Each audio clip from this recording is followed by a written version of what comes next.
Welcome, listeners, to this fresh, brand new bonus episode of Totes Recall, sponsored by our executive producer, Francis Aravello.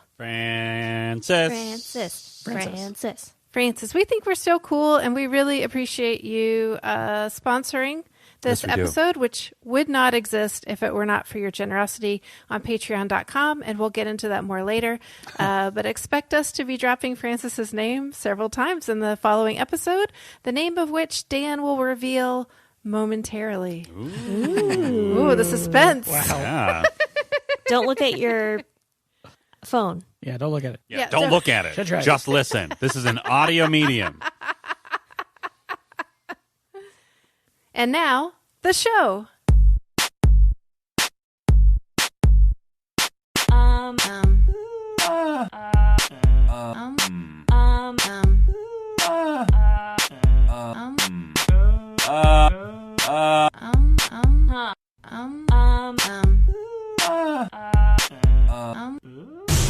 Totes Recall. Welcome to Totes Recall, the podcast where we talk about a movie we can't seem to remember her.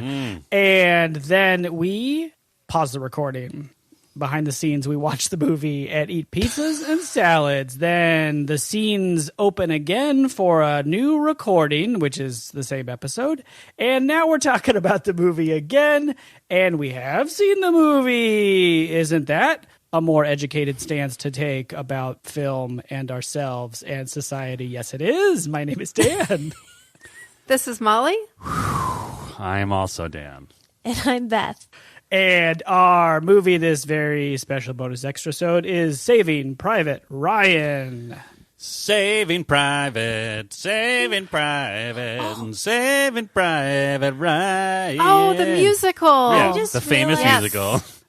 I just realized that I played one of the songs from this in band, and we had to sing during it. What? Saving Private Ryan. Saving No. Private Not it. Ryan. I wish I could remember one? how it went.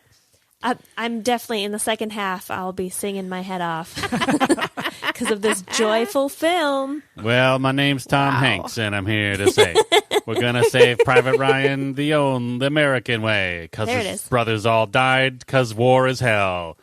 Also, other people died. War is hell. terrible, you guys. It's so bad. I couldn't remember why they had to save Private Ryan, but he's the last of... Yeah. Five boys. Ugh. 5 boys? That's This too is many so boys. sad. Yeah. That's definitely too many to die. War is terrible. Oh, boy. Wait, This just in. are you Beep, beep, judging beep, the number? Hold on, Dan. You're judging the number of boys? Yeah. I mean, Like, Well, it's not. it's just too many boys. 5 boys generally. It's not I mean, I'm Mrs. sure these are Ryan's nice. fault. My dad has 5 brothers. Well, 6 boys in that family. Yeah, you 2 girls.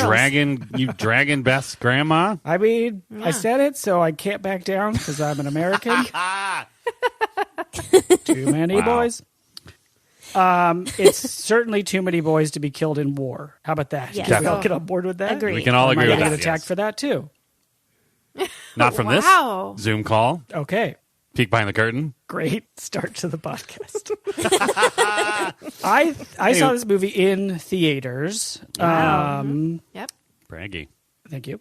I want to say I was thinking about this today, and I was like 2000, but then I was like, because I'm pretty sure American Beauty came out in 2000, and that won the statue, and I feel like this also won the statue. You can't have 2 statues one year, Right. so I'm going to say 2002.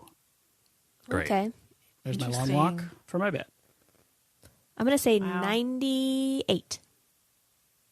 Whoa. I'm going to abstain because I was nervous about how long this movie was while I was still at work, and I found out what year it came out. Okay. And were you right to be nervous? Yes, absolutely. Okay. I'm a little nervous about boy. it too. Yeah. I'll fill it in with a 2001.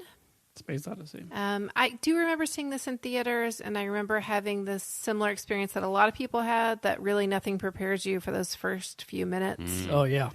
of soldiers landing on the beaches of Normandy, and just how brutal that is. Is Does this it one of start those with movies that? that people like got? What, Beth? Does it start with that? Yeah. Doesn't it start with him at the cemetery? Oh. No, I don't think so. And then he walks up to the thing, and then it's like a flashback. Oh, maybe. And then it ends at the cemetery again. It definitely ends at the cemetery. I remember the cemetery very clearly because this is the first time a movie legit made me cry. Mm-hmm. Like, not just like tears in my eyes, like I was like crying afterwards. Yeah. The old elderly war veterans crying is like one of the most visceral American experiences that we all share. Yeah. Yeah. It's going to be rough. Strap in for some sad times. The most intense scene that I remember is when someone gets very slowly knifed to death. Oh, yes. God. Yeah, I forgot about in that. like a bombed out building. Yep. That actor's so good. What is it? Giovanni, right? Oh, yeah. Ribisi. Is that him? Right? Yeah. Oh, yeah. Oh, also, Beth's bet, early bet. We're going to love one of the actors in this movie. Oh, I double down. This is a stacked cast. I triple down on that. This is what inspires family because there's no greater family than the Brotherhood of Soldiers. Yep. Vin Diesel's in this movie. Spoiler alert. Yep. Yeah. Oh. Yeah, but yeah, I recall the entire unit being a pretty stacked cast of just like recognizable men in Hollywood at the time. We got and then a Tom some Hanks. younger folks like a Vinny D. Yeah, Tom Hanks. Sizemore. I believe so. Yeah, there's at least a second. There's some kind of second Tom There's for a second sure. Tom. Could be Sizemore. Could be Bergeron. Oh, and they Could went through be- training together, right? Yeah, the fun fact that I remember is that all the people in the unit went through like brutal boot camp, but not Matt Damon, which did two things. One, bonded the group and also made them resentful towards Matt Damon, which is like fun question mark, but also like, Right. why are we doing that? Just make a movie? I don't know. Yes, it's, I got mixed to, like, feelings get it. about sending actors through like traumatic events as training for their roles. I Right. don't know. Yeah. Although I have to say, I feel like maybe Matt Damon should get a pass because he starved himself so much for some other movie where he just ate potatoes for a month and ruined his digestive The system. Martian? Did he The do that? Martian? No, it wasn't. It wasn't The Martian. It was like one of his earliest ones. He was playing a vet who forms a heroin addiction, and he was like really wanting to do well, so he forced himself to lose like 20 or 40 pounds or something unhealthy, and he didn't like have a personal trainer or anybody helping him lose the weight. He Right. just decided to just eat potatoes or something, and really messed up his gut And he had to for do a the while. Martian. He's got flashbacks about potatoes. Oh, but it was terrible. I mean, maybe those weren't real potatoes on set because he insisted Yeah. that. it But was I- too He's like, I traumatic. cannot smell potatoes Partly, I'm anymore. telling that story to distract from the fact that I can't remember anybody else in the cast. But I do remember a really specific moment that for some reason stuck with me, which is when one of the, I don't think it's Tom Hanks's character, it's someone who says, hey, you got to be Johnny on the spot with this ammunition. Johnny on the spot. And I remember watching it and going, oh, he's not going to be Johnny on the spot. Oh no! I know how movies work. This is going to go poorly. I just remember that sinking feeling. Like, I think this is the kind of movie where by the time it started, I was already, or like by the time we were 20 minutes into it, I was already like mostly laying flat on my seat. I was so slunk down. This movie is interesting in that it is simultaneously like probably one of the most visceral portrayals of World War II in modern film, but also like I feel like the start of like a new renaissance for dads. You know what I'm talking about? Like I feel like say this, more. like I feel like this just like this started like this avalanche of just like, oh hell yeah, we can afford to recreate World War II in ways we'd never even imagined before. And then like they just started like churning stuff out. And by them, I mostly mean Steven Spielberg and Tom Hanks. Yeah. But it was just like it was like a I don't know, it was like a new golden age of just like, yeah, let's get a bunch of recognizable, or at least not even recognizable, I guess, age-appropriate actors to fill out these recreations of uniforms and just go blow up a couple fields and film it. Yeah. I mean, it's funny you mentioned that because one of my memories growing up is that if I woke up in the middle of the night and went down the hall to the living room, there was like I would say a 95% chance my dad would be in the living room watching a war movie. Mm-hmm. Yeah. And he'd always say, oh, the plot is terrible, but the aerial photography is great, because he was really into warplanes. Sure. But like, honestly, not once did I find him watching any other kind of movie. Like Not anything, even a Western? not a comedy. Not a Western. Nothing. It was There's no always planes World and War II westerns, movies. Beth. Come on. I know, but that just I'm gonna just misquote a comedian. John Mulaney had his monologue on SNL. He said something about like dads watching World War II movies, and he's like, "Are those guys okay?" It's a good question. Yeah. Dads love war movies. And I'm a dad. This is the first time I will have seen this movie as a dad. So think about that for me.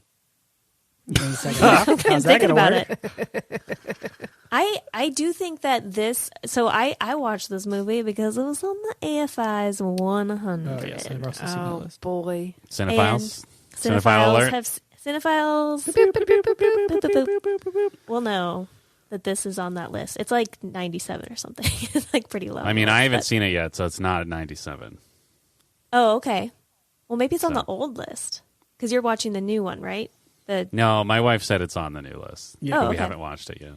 All right, then I think it's on am both. wrong.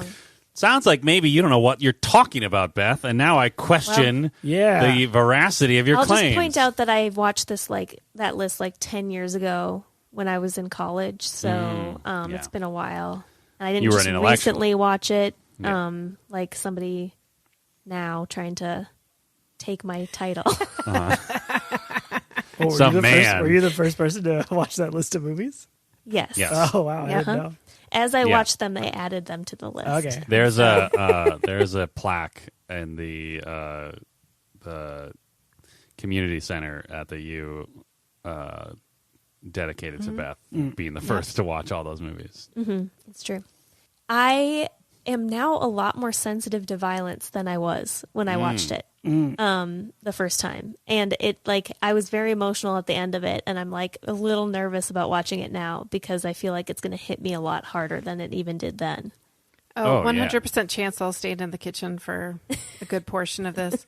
The only thing that's really saving me is I do kind of remember what happens enough that I don't have as much tension knowing what's coming. Yeah, they do. Although what's coming isn't like anything really to look forward to. They No. do save Private Ryan. They accomplished that mission, but like Yeah. almost everybody dies, right? Tom Hanks for sure does. What? Definitely, Oh, yeah. right? Yes. Isn't that the whole That's cemetery like the whole scene? Is, bookend of the movie, man. That's Oh, why I he's at don't the know. cemetery. I forgot Tom Hanks was in this movie until I Wow. was selecting GIFs to put into our Discord channel. Whoa. Wow. Strap in for that for Wow. the second half. He's All I like- can remember was he's- Tom Sizemore, Vin he's- Diesel, Matt Damon. He's like head save man. Oh, now that I'm remembering he is now, I'm like, oh yeah, he's the lead. But Yeah. I remember that was my first like fun fact from dads when this movie came out. It was just like, actually, Tom Hanks probably would have covered up the insignia on his helmet with mud because then they wouldn't know that he's a superior officer because they would probably target him Oh, more. If come that on, was clear. dads. But yeah, dads, we don't care. We just read want a to watch book Tom that's Hanks. not a history book for once in your life. Yeah. Wow. Yeah, I also am more. I don't know if I'm more sensitive to violence, but I'm more like. I mean, especially with movies like this, I'm just like, oh, this really happened to real people. Like that's gonna be Yeah. rough. Yep. Yeah. Like this is Yeah. one of those. Like World War II is one of those historical events that's been like so sanitized and removed from the horrific realities of it by our culture that like I do give a lot of props to this movie to having the first, like, I don't know, 10, 20 minutes just being a reminder of just like, oh, hey, this was all terrible. Like, this is one of the most famous moments in American history, and look how fucking terrible and awful it was, and, like, incredibly grotesque and horrible. But it's also, like, one of the moments that we honor the most Yeah. in our centuries of existence. Yeah. Well, and it's hard because, like, I think in my mind, before the pandemic, I sort of bought into this idea of glorifying sacrifice in some way. You know, that this was sort of a national thing that, you know, people really got behind World War II and the amount of sacrifice that was made by everyone in the country, right? With rations and victory gardens and sacrificing your kids and all of that. And then the pandemic came around and people wouldn't wear a mask. And I was like, well, yeah, I guess we're just full of it. Oh, yeah. Right? Like, oh, yeah. It was a real awareness for me. Like, I didn't realize, I wasn't conscious of how much I had bought into that idea. Yeah. Yeah. But I mean, but then part of me hasn't been disproven. Like, if an alien showed up, would the world's countries come together like they do in Armageddon and a number of other movies? Honestly, it depends on what the aliens do. Armageddon doesn't have aliens. Huh? It's a rock. What? It's an alien rock. That's a rock. It's an alien rock. It's not of this world. I should be clear. An external threat that threatens the entire world, much like global warming, except more intense. And tangible enough where people actually respond to it. Right. I have also been reflecting today on the pandemic versus World War II. And when we compare, we despair, of course. But also, of course. Like death tolls what they are. That sort of comparison. We are so much better at doing a thing than not doing a thing. You know what I mean? Like when the thing to do is like go out there and shoot a Nazi and plant a garden, maybe we can all pull together. But when the thing is like chill out and stay at home and don't be an asshole, that's harder, even though it's not harder. Right. Because you're being told what not to do. Yeah. Yeah. So that also, it's like there's no good other, right? Like we as a culture are very good at like getting people motivated by othering other people. Oh, yeah, we are. Yeah, we are. And so that was my other thing. That was kind of the other side of like, not like one being like more sensitive to like the humanity of people, but also being more sensitive to like, I don't know, unlearning sort of like American history through an American lens. Yeah. Right? Because like we were brought up to believe a certain thing, like certain things about like our role in the world and like what we do in the world, and that we're that we're number 5 stars. That we're number 5, and USA that number 5. Like the views of this podcast are not necessarily that of the entire podcast, but like I do feel like we as a culture have like basically spent the last century like squandering every single drop of goodwill we got from our participation in World War II. Like we basically were like, oh look, we stopped this like insane death machine, but then after that we just kind of like kept transforming like what it meant to be like the arbiters of freedom and like the the liberators of the world. And now it's sort of just like, well, we just have a giant gun pointed at everyone else and we're great. And there's also like a layer of it for me that, again, viewpoints don't reflect everyone on the podcast, but there's a layer of it like when you learn about World War II in school.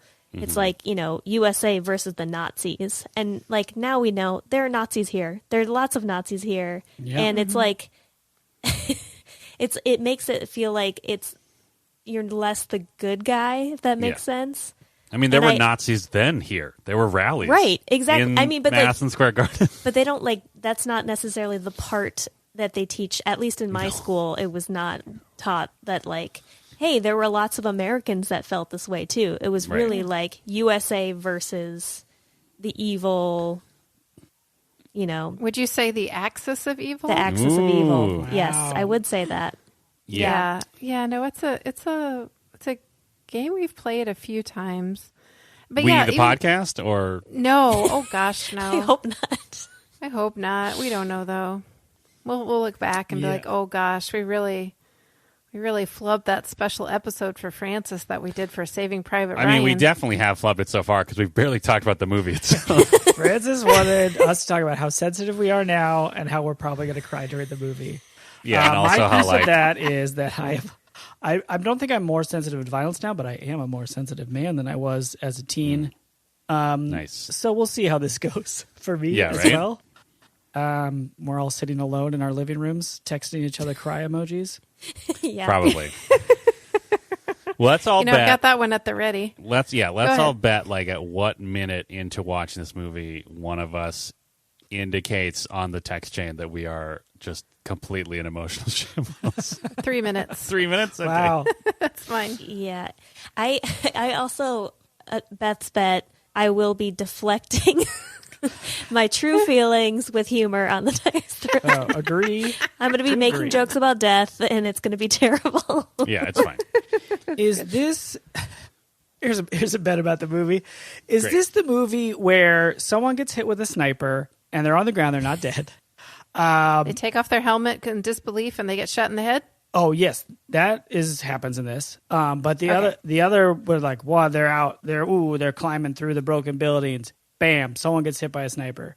They're dying but not dead on the ground, and everybody's taking cover. And then the sniper keeps like not killing the guy to try and get him to come out. And they're like, don't save him, because the sniper will get you too. Is that this movie, or is that? I don't remember, but it sounds like something that could definitely happen in this Full movie. Metal Jacket. It might also be that one. Might be both.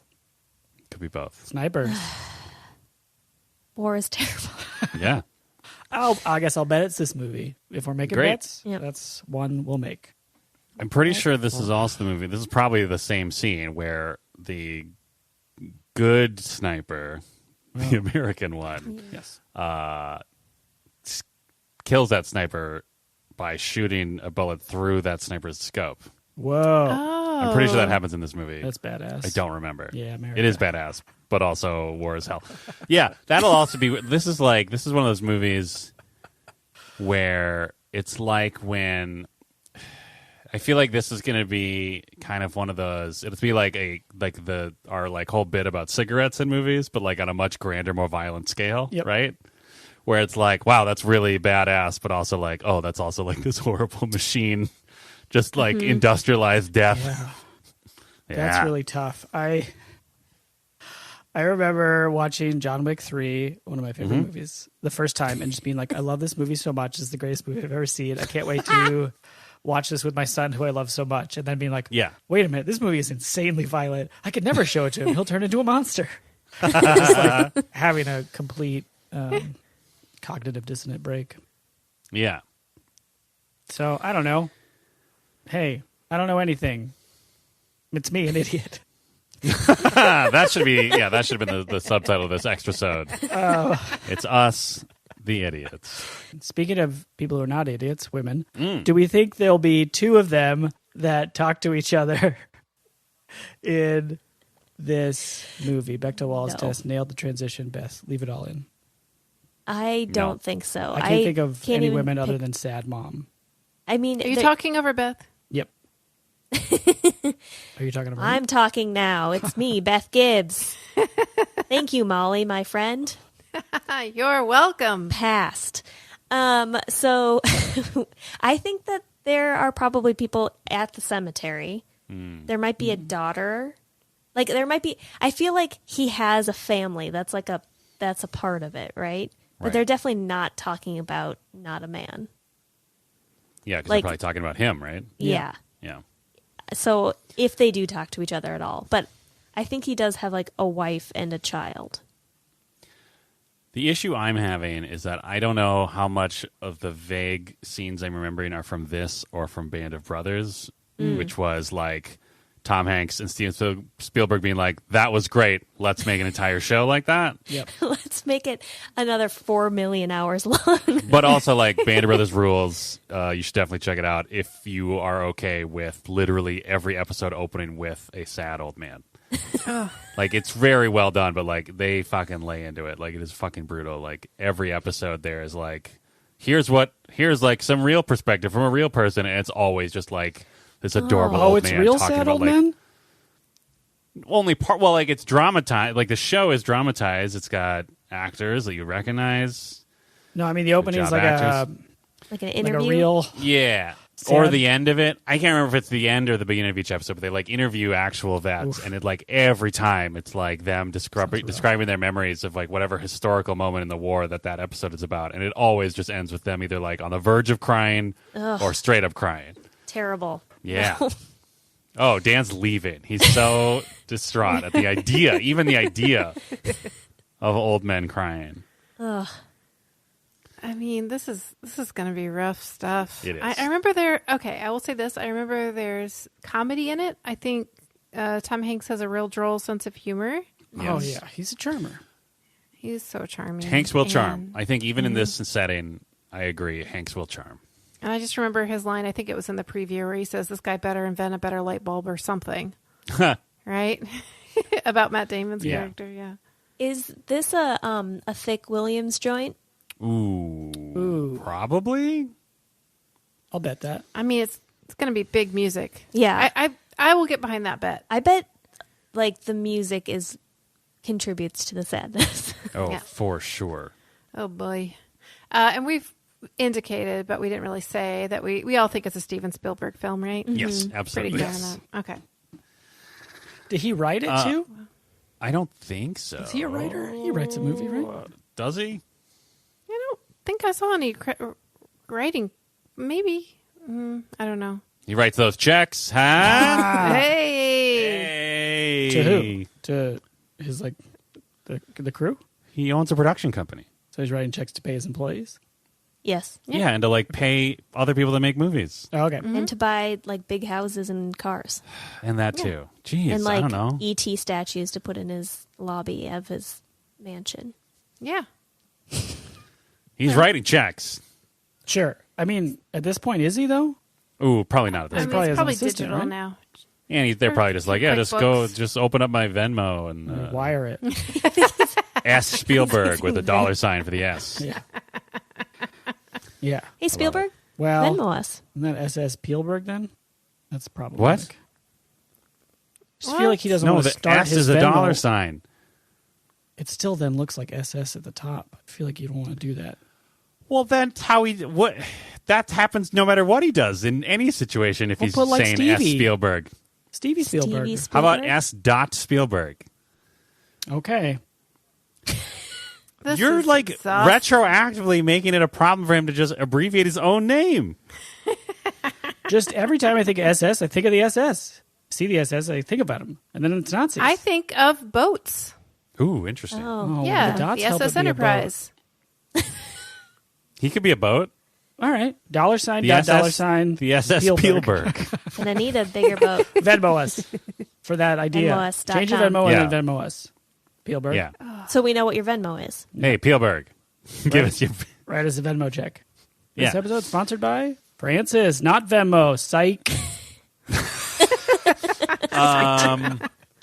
Okay, Dan's bet there will be at least one sympathetic German in this movie. Are they even?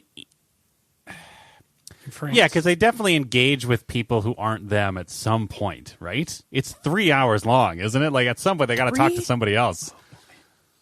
I think Some like, Okay, we're I've got probably a gonna hear proposal. some German being yelled oh. from across the way, right? But like nice German?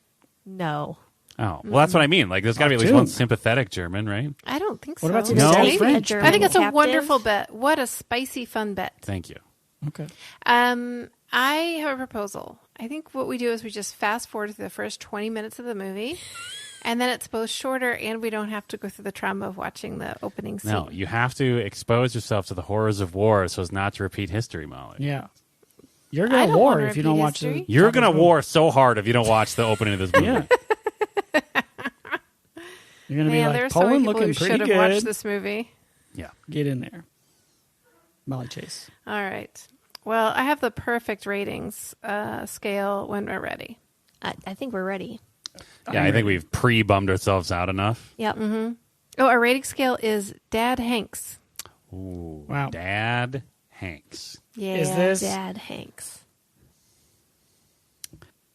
Tom Hanks as a dad, as the dad of Chet and Colin? It's actually an award that you can give or receive. It's like an Oscar, but it's a Dad Hanks. Uh-huh. And it's just like a true form of a dad. Mm-hmm. It's got like Crocs on, and there's like maybe a grill next to it. Not white Okay. sneakers. Just however your dad is. Is it in the like likeness of Father's Day Tom dad. Hanks? Yeah, Okay. it's super likable and No, but does it look like Tom Hanks? Well, no, both things. No, I'm getting to okay. that. Yeah, it both looks like Tom Hanks, and it's really likable. And you give it to a dad who has been an exceptional dad? Yeah, Like for great achievements in dad? yes, Okay. Just most distinguished dadding. Wow. Okay. Yeah, Wow. Is there a Which is nomination different process? than fathering. Well, it's both. It's an honor just to be nominated, and but you don't have to line up 5 different dads and just pick one. You could just give an award to all the dads. Oh, so it's not just one a year. Anytime. It's anybody who Just- gets the merit. There's unlimited potential. Well, just like there's not a limit on hugs, there's not a limit on Dad Hanks. Is this the Is this Come the here, alternative to a hug because dads are uncomfortable with expressing their emotions? Yeah, I mean, all yes, dads. exactly. .com. What? NotAllDads.com. And it's the size of a Copyright. cargo pocket. Yes. Okay. Yep. Fits perfectly in there. And it can be used as a Swiss Army knife Wow. in a Wow. pinch. Yep. All right. That's a good award. Yeah. Yeah. So like the grill, each leg of the grill is like a different sized Allen wrench, Yep. right? Oh, it's like one of those bike keys or whatever. That's like 12 different tools. Yeah. Yep. Get that at I love REI. Wow. Great. Dan, you go first, as we all know. Oh wow. Okay. Yeah, I think this movie's gonna bum me out hard, but I feel like even Top Gun kind of bummed me out because now I've just completely ruined myself, and any movie about the U.S. military, I'm just like, oh god, this is a nightmare of imperialists propaganda. But I do remember it being really well made, and Hanks will charm, and Vin Diesel will be in it for at least one scene, which is hell yeah. So I'm gonna say an optimistic for Dad Hanks. Wow. That's great. Beth, you're up. Yeah, I think this is going to be a really well-made movie, but I am going to have to drop the rating just because it's going to be so sad. So I'm going to say a 3. Maybe it will be good enough that the sadness will be shoved down. So you're taking your boat and you're landing upon the shores of Coward Island. Yes, I am. Okay.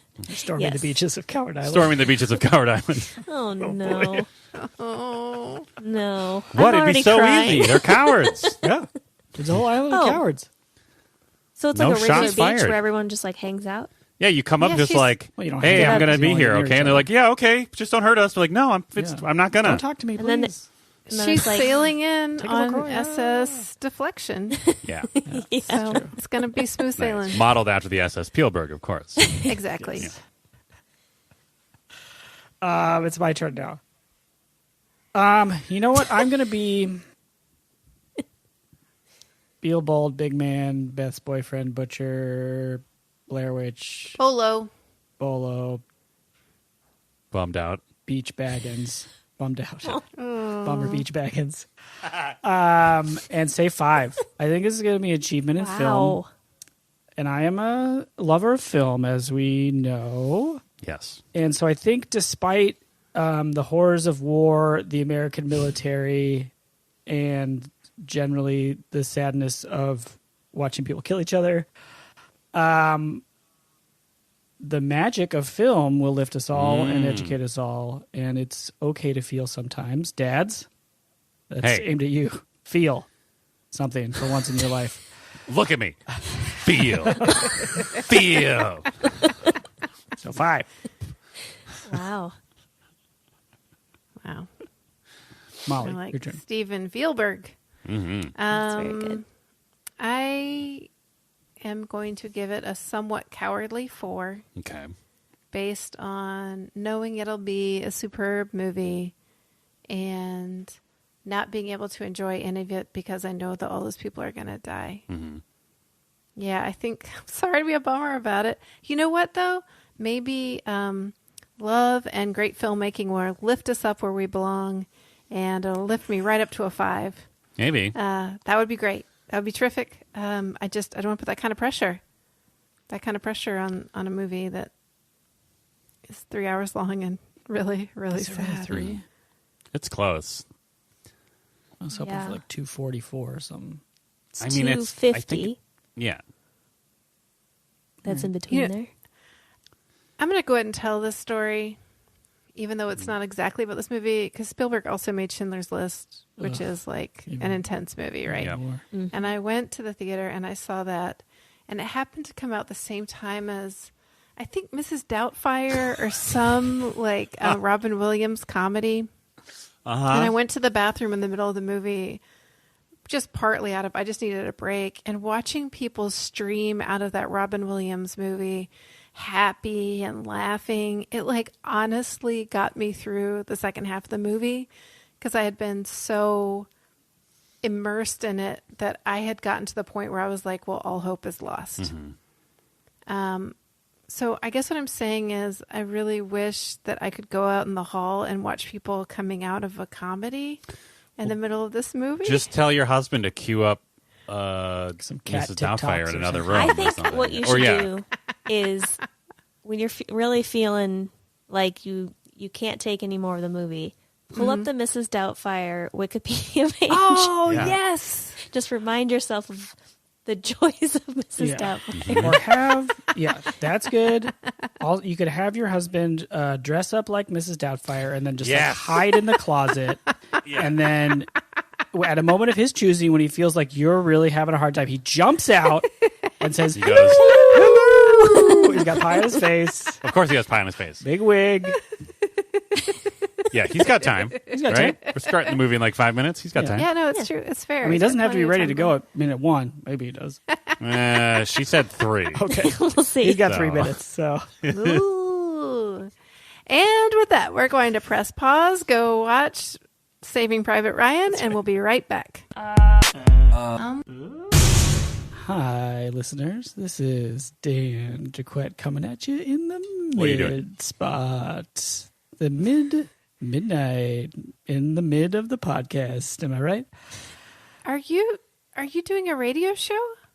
Yeah. The podcasts are the new radio show. Just to be clear, Oh. this is the real choice that you're making for this segment of the show. Absolutely, Big Bopper. What? Big No. Bopper. I don't want to be the Big Bopper. Okay. He died Disaster. tragically. Oh, sure. All right, buddy Holly. Nope. Not a good choice. Hey, Leonard Skinner. Shout out. Hey, remember when you started talking for a reason? Yeah, that I got interrupted and sidetracked. Anyway, you have been listening to Saving Private Ryan, an episode that was sponsored by Francis. If you would like to be Francis, too bad there's only one Francis, but you can be like Francis in that you can also sponsor an episode. And all you got to do is head to patreon.com/totesrecall.com. That's the website. Close enough. Site.com is not on there, just Totes Recall at the end. Don't add a Totes .com. Recall. It's very confusing. Don't listen to Dan ever. That's the But do listen to podcast. Francis Aravello. Yep. I'm going to say his name a couple more times because I'm not sure I got it right, guys. Okay, go for it. Francis Arevalo. Francis Arevalo. Francis Arevalo. Francis What if it's a Revelo and we just sound like Arevalo. Oh, we are idiots. idiots? We don't know. We don't know. We just don't know. We don't know. I mean, we kind of know we're idiots, but we Well, don't know yeah, we in know what that way. Well, anyway, Francis, we're super grateful, and there can be even more Francises in the world. Patreon.com/TotesRecall. Francis adjacent people. .com.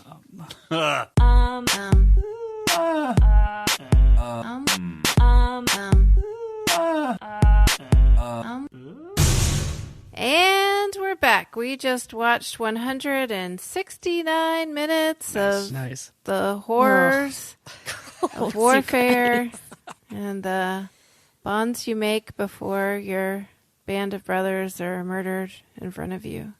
Wow. It was rough. But I It's mean, a it was hard beautiful. watch. What a well-made movie. Let's get into it. Okay. And the way we always get into it first no. is award-winning segment. Oscars That's right. were just recently in Yes. terms of record, but not in Yep. release. So we're thinking about awards, and the number one award we're thinking about, of course, is the that one We won for recently. We won. this The segment. latest 2021 ceremony. Yeah, It don't was forget the- about the. It was, It was the presented juror to prize. Us. It was, Yeah. presented, it was And presented to us by yeah. Nation. Yep. Beautiful Independent. ceremony. No. Got the prize money. Yep. And this 60-second summary, of course, is the segment we're referring to. How could anyone forget? People Such love a it. good They're segment. clamoring. They're clamoring for it. They gotta have it. 169 minutes in 60 seconds. Who's feeling Yeah. good? I, as always, am feeling great about my ability to do so. But can That's do it. okay. we'll I'll do happily it. Or cede Molly the will do it. floor. No, you do it, Dan. Okay. Also, Dan. Okay. Yeah. Me is the Also, one. Dan, do it. I got a timer. Okay, I'm ready. Stopwatch. Ready? Yep. Go. Okay, we open on a beautiful spring or summer's day. An old man is walking in front of his family. You're already realizing this is going to be heavy. Flashback to the storming of Normandy Beach. Tom Hanks is there. He's awesome. Also, a bunch of people get killed. Tom Hanks is shell-shocked. He does his best because he's great at this. He's the best captain in the world. I love him. Him and their chums get 30 into seconds. France. Jesus. We cut to a pool of typists. They learn, a very thoughtful woman learns that 3 of the Ryan brothers have already been killed. Bryan Cranston brings it up the chain of command. A guy who loves quoting Abraham Lincoln is like, we got to get that last Ryan. Tom Hanks gets the mission. Him and his bros, the best 10 bros, seconds. go deeper into France. Vin Diesel dies. It's a bummer. Giovanni Ribisi dies. It's also a bummer. A bunch of people continue to die. It's a bummer. Matt 3, Damon lives. 2, Private Ryan is saved. Time. Did he Wow. live a good Very life? good. Dear That God. was very good. That's pretty good. I'm glad that you got Vin Diesel's death in there. Yeah. It's Made it important. very It's important. prominent. Pretty It's key. important. It was. It's one of the most important moments in the film. Yeah. Yeah. I was sort of jokingly saying that as I started saying it because it's Vin Diesel, but as I said, I'm like, no, it is. It's actually a very pivotal Yeah. moment in the story. We love Yeah. Vin Diesel because he's a lovable lad, but also he is the number one family in the Fast and the Furious movies, Yep. which we love. Yes. Yes. So it's a delight to see him in his first ever role. And also, he's in this more First than ever? I believe this is his first. Well, he has like a student film, but I think this is his first, like, he's cast in a movie. Wow. That's Wow. amazing. Like, he is in one of the best movies of all time. Right out of the gate. Fast He's Five. got- You're talking And about Fast then Five. he's in the, and then he's Fast in Five through the 8. best movies, and then he's like the next 10 movies he's in are the best movies of all time. Yeah, he's had an incredible career. It really has. I would say just there are a couple plot points that are maybe worth buttoning up real quick. Oh, okay. Okay. Well, Dan did a bad no, job. just so the listener at home doesn't have to watch this whole Fine, I movie get it. unless I they want did a to. bad job, and we don't get the award this year because I did Listen, a no, bad job. you did a great job, Dan. The button is definitely going to give us that prize again this year. We'll see. Yeah. So no, but I think the major thing is when they finally find Private Ryan, you're like an hour and a half into the movie, Yeah. and it could just be let's pack up and go. But Private Ryan is like, no, I'm not going to leave my. I almost said castmates, my Band of brothers. fellow Brothers. soldiers, They're brothers. Brothers. ragtag team. The only brothers he has Here, left. we've got he to says. defend this. Yeah. This bridge is really important, and so for that reason, they decide to stay and they decide to try to protect it. Yes. One plot question I have. Yes. So basically, these folks who have started out with 8, and I think they're down to like 6 by the time they find Private Ryan, and they agree to take on this mission of protecting the bridge. Towards the end, there's a moment where the Air Force comes in and they like provide air support, which is really critical, right? And then all of a sudden, there are a bunch of military folks there backup as well, right? You don't call it backup, you call it reinforcements. That's right. Well, whatever. So a bunch of reinforcements are there. And there's a moment where like Matt Damon is kind of dazed and walking around and seeing all these folks. And I'm like, does this mean that had they just not protected that bridge, if they had just put their heels up and waited, that the Americans would have still saved the bridge? Not necessarily. Because Germans would go over the bridge, and then they're on the other side, which is bad. But they had the rabbit to bring them over in that direction. They What now? baited them. They baited them to come over in that direction. I think they just wanted Right, them to to get come. in that specific spot between the buildings so they could jam up the approach Oh. with a disabled tank. Yeah, but they were coming to, I don't know, I guess to secure the bridge, right? Mm-hmm. That was the whole point of the Germans approaching there anyway. They could have approached either the right or left flank and still gotten to the bridge. That was still their mission. Yeah. And it was the Americans' mission to stop them. And they did, kind of, with like massive loss of life. Yeah. But then when all of the reinforcements come, does that mean that their efforts really didn't mount that to that much? I mean, I get not what you're necessarily. saying. I mean, I'm not saying like they're. I understand, right? But I guess what I'm saying is when Matt Damon is walking around and seeing all of these people there, all of a sudden, these reinforcements they've been waiting for so long, and here they are. I feel like we're led to believe that's got to be something that's going on in his mind. Is like, holy crap! If they could have just gotten here a few hours earlier, or you know what I mean? Like, Yeah, I imagine Yeah. that was a thought that went through a lot of people's heads a lot of the time. Including Yeah. mine. I was like, oh, guys, get there like 20 minutes earlier. yeah, it's just interesting. So, but apparently a lot of what's in this story actually happened. It's pretty historically accurate with Wow. some variation. I don't want to dig too much into your internet-based knowledge. Yep. But is this like the start of the policy of like if your siblings get killed in the war, you get to go home? Is that a policy now?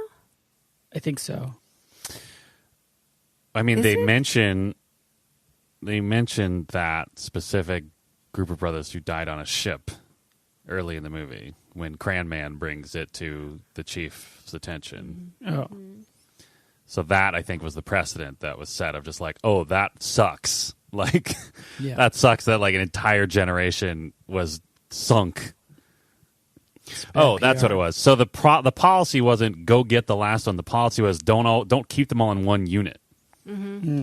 That's what it was. They mentioned that where like the Ryans were all originally in the same unit, but then after that family sunk in a boat, they're like, oh fuck, that can't happen. That can't happen again. We have to separate them out to different units. Yep. Yep. Yeah. So I think that was the policy, and this was more just that guy who was just like, I don't know, in his feelings that day and reading Abraham Lincoln, just like, this blows. We got to get a win, like a moral win or something, you know. Yeah, we got that Abraham Lincoln quote twice. Yeah, Doug. He loves it. Yep. He does. I don't think that is a official policy. I guess I don't know now. Yeah. I mean, part of the message of this movie is, you know, like, no one who says it's a odd allocation of resources is wrong.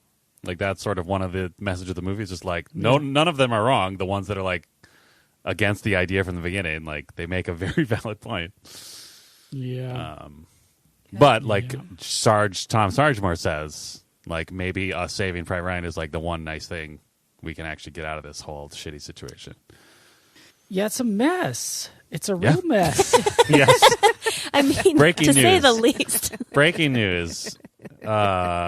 Beep, beep, beep, beep, beep, beep, beep, beep, beep, World War II and war in general is a fucking mess. Yeah, Ugh, it's so I awful. remembered the like conflict of being like, why do we got to save this one dude? But I don't Yeah. think I remembered it being as, I guess, well done at presenting it as like a stand-in for like, none of these choices make any sense. Sort of like everything's like the math is too hard. No version of it is the right version. Yeah. Hard choices only. War is. I don't think the movie's saying war is bad, but war is Brutal. War is rough. brutal. Yeah. Yeah. Yeah, and I pretty didn't mean to get us so horrifying. in the weeds on the plot, but that really was something that kind of That confused me a little bit towards the end. Yeah, I mean you don't know. Confused my heart.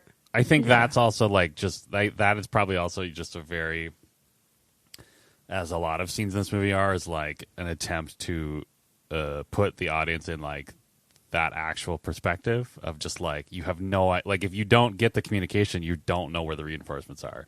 You don't know how close they are. All you can work with is the information you have in front of you. Yeah, they didn't have texting Right? then. You couldn't just text the commander. Be like, yo, I mean, dog, they had like you what? up for reinforcing me? And be like, OMW, water pistol, the little poof emoji that means it's going fast. Oh, right. But also that fast, was the so first. it's I think kinda that was the funny. first moment. That was the first moment in the movie that like. I thought that was a really visceral and good, just like visual cue of just like how everything can just like completely fall apart in a second near the beginning where Tom Hanks is trying to relay information through the communicate guy. So he like, he like gets his attention, relays a message, then tries to get him attention again, and now he's dead. So he grabs the phone and tries the phone, but that's gotten shot up too. So then he just throws it away, and now he's like, just has to deal with the fact that he doesn't have a way of communicating. Yeah. And until they can get another working machine. Yeah. The camera works really good in that scene of like you don't see cameraman, radio operator die or the radio gets shot up. It's just like because he's focused on the one thing. So you are it's as just well part as of the noise. audience. Yeah. Yeah.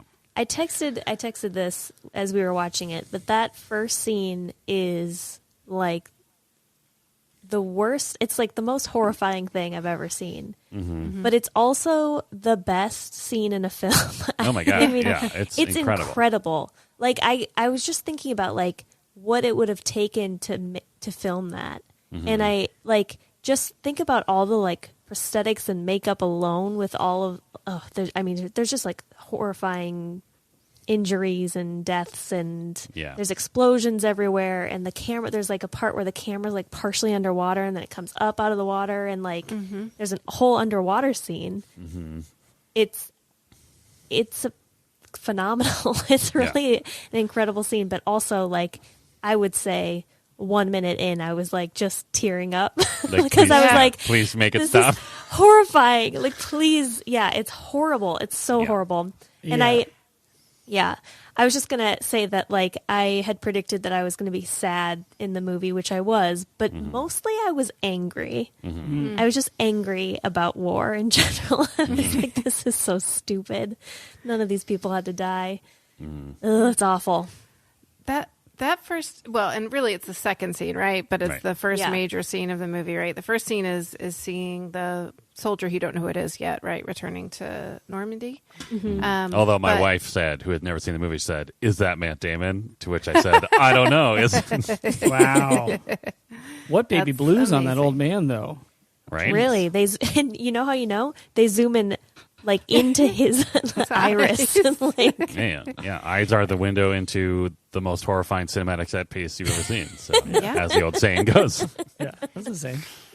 But what I'd forgotten about that epic 20-minute scene at the beginning is, first of all, how, like, I remembered all the chaos that it portrayed, but even when we were about to watch it, I was like, I don't remember why I watched that whole thing. Like, why did it keep me? But it keeps you there, and it somehow expresses both the chaos of the moment and advances this plot, right?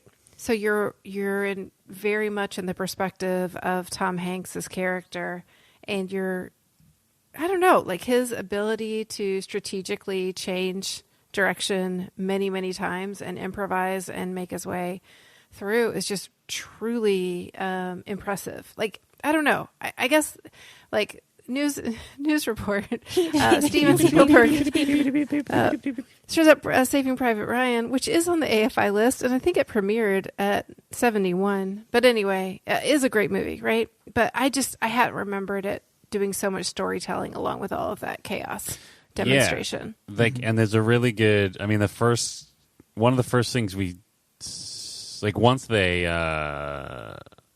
like just the first couple moments with Tom Hanks, Captain Miller, you do sort of get a pretty good sense of like who he is and why he's been entrusted with the mission, like the mission to find James Ryan. Because like, yeah, like on the boat, he's very assured. Like you see his hand is starting to get that twitch.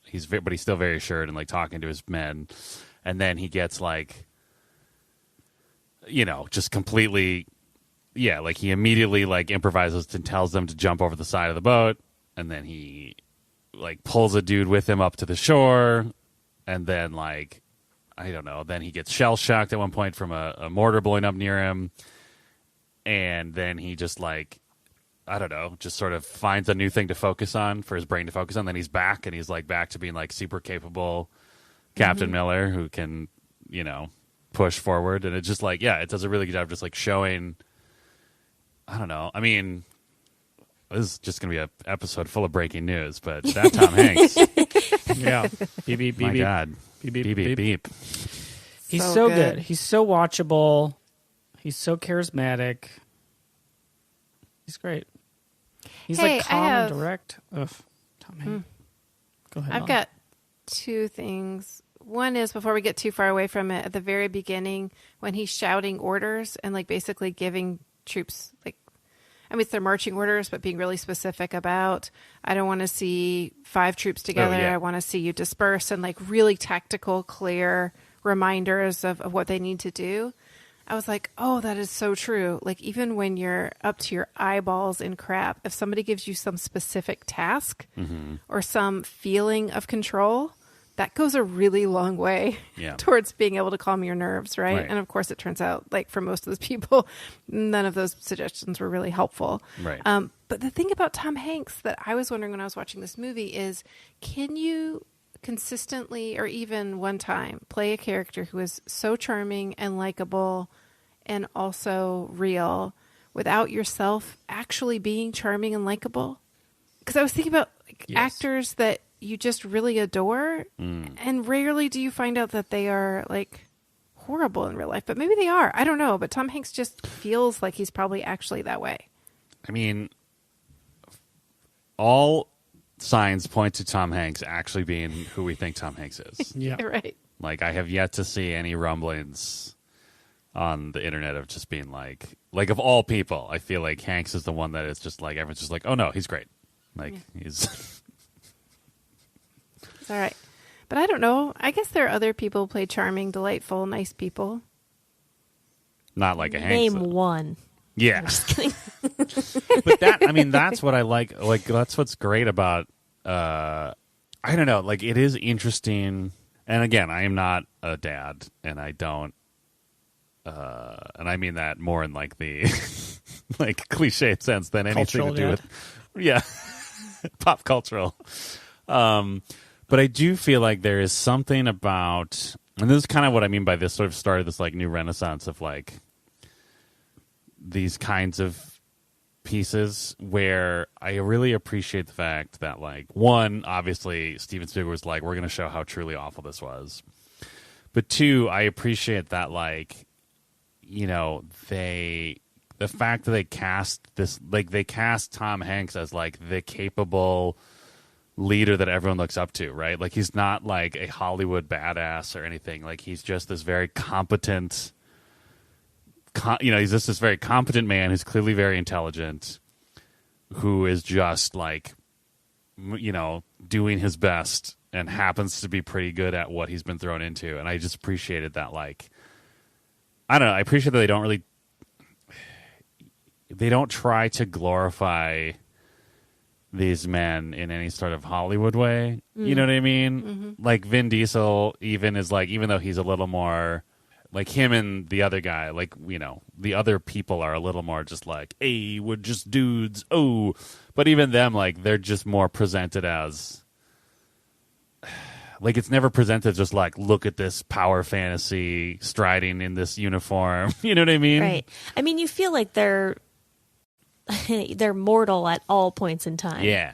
Like, Oh, yeah. there's never a point where you're like, these are superheroes. Right. Like, no, these are just men that Yeah. are very vulnerable at any point in time. Something bad Yeah. could happen. I love how, like, because he's such a regular dude, like part of the mystique that gives him some authority is that no one knows anything about him. Like he refuses to divulge anything about his personal life. So like everyone just sort of like can make up these own stories for why he's such a capable leader. Yeah.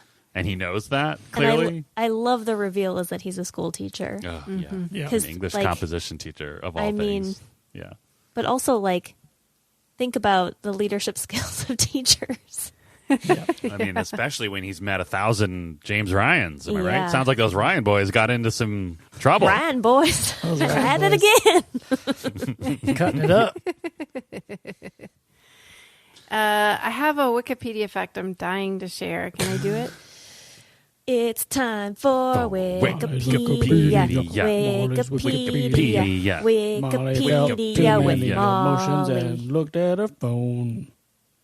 Wikipedia. Yep.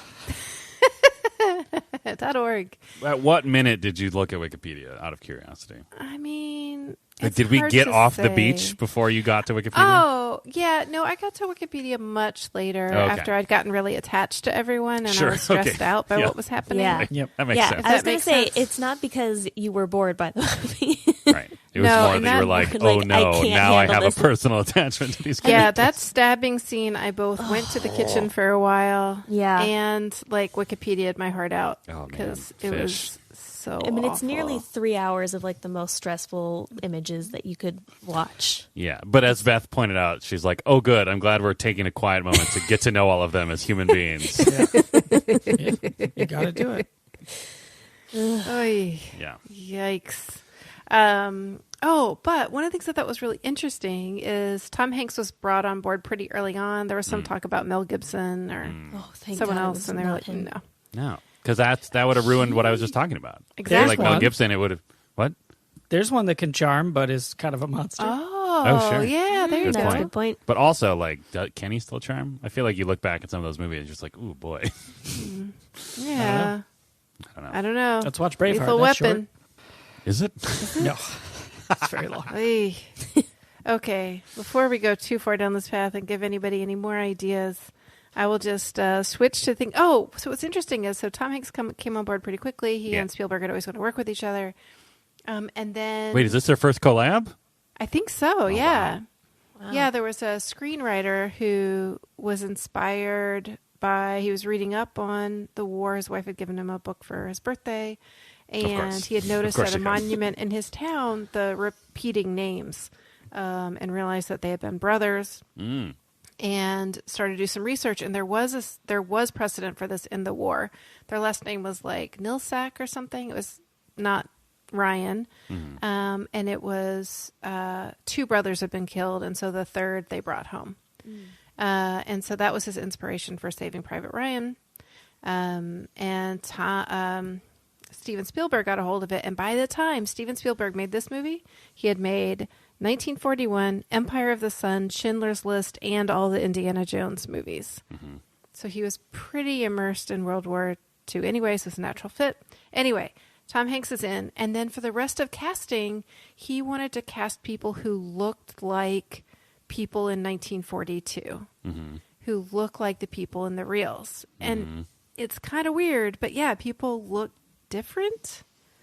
Yep. And so that was one of the overwhelming factors for who got cast, which is really amazing because Yeah. that means there's a whole generation of actors who might have been overlooked for not looking like modern day soldiers, just for example, who got I would say a big boost, right? Like this started a lot of people's careers. I mean, it was sort of wild who's to, like, every time they would get to a new location, you're just like, oh, that guy's in this movie too? Yeah, Yeah. I Yeah. never realized that Ted Danson and Nathan yeah. Fillion were in the Paul same. Giamatti. And Giamatti, man, yeah. Oh my gosh, it's incredible. Yeah. It's incredible the actors that are in Cran this. Man is the guy at the Yeah. saddest office job in the entire military, I Yeah. assume, right? Like he literally just awful. overlooks a group of typists just typing out letters to family members whose children have died. Yeah, I do want to talk about that Awful. scene. I also Yeah. want to talk about casting. Everyone's white in this movie, Yes. I think, except Vin Diesel, who they give an Italian name to so that he can be white. And I guess I don't know enough about history to know how much of a pass I should give it based on like segregated platoons or whatever. That's probably too big of a grouping. But it was like, really? Yeah, dads, tweet at us.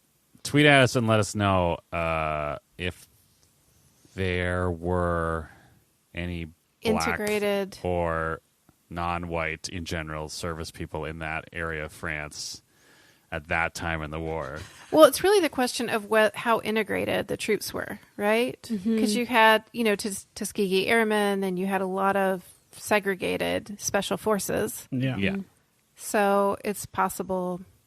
But where were they? That's what I mean. That's what I need the dads then, for. like, I need the dads to tell me where they were. You're coming into like when they come into that airplane scene where they talk about the heavy general. And it's like, this is just a mix of all sorts of different companies. Like, in that scene, we can't get any people of color. I don't know. That's what we need, those dads. Come on, dads. But if they did, we would be like, well, they had people of color, but they didn't say anything. Yeah. Right? Yeah, we like, would. as also, like, women said almost nothing. Oh, they were inaudible. I'm pretty sure there was only one woman speaking in the entire movie, and it is Matt Damon's wife. Now, there was a woman shouting in French. Oh, that's true. In okay, that that's a good bombed-out point. city. Yeah, that's true. Okay, that's a good point. Yeah, and then the little girl was yelling too. I guess. Yeah. I guess that's true.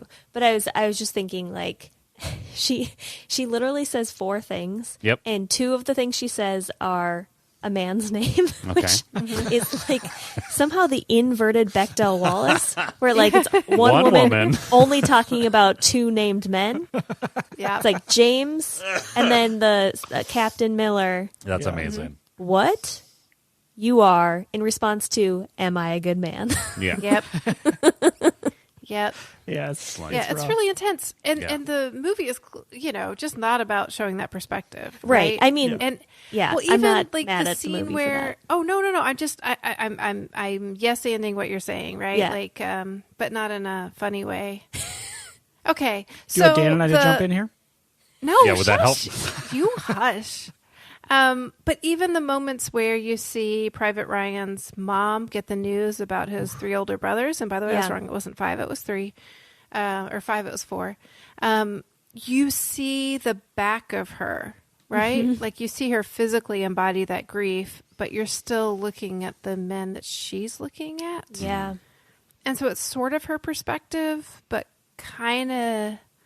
Like you get to see her face when she's at the kitchen window, and incredible sync acting, by the way. Beautiful sync acting, yeah.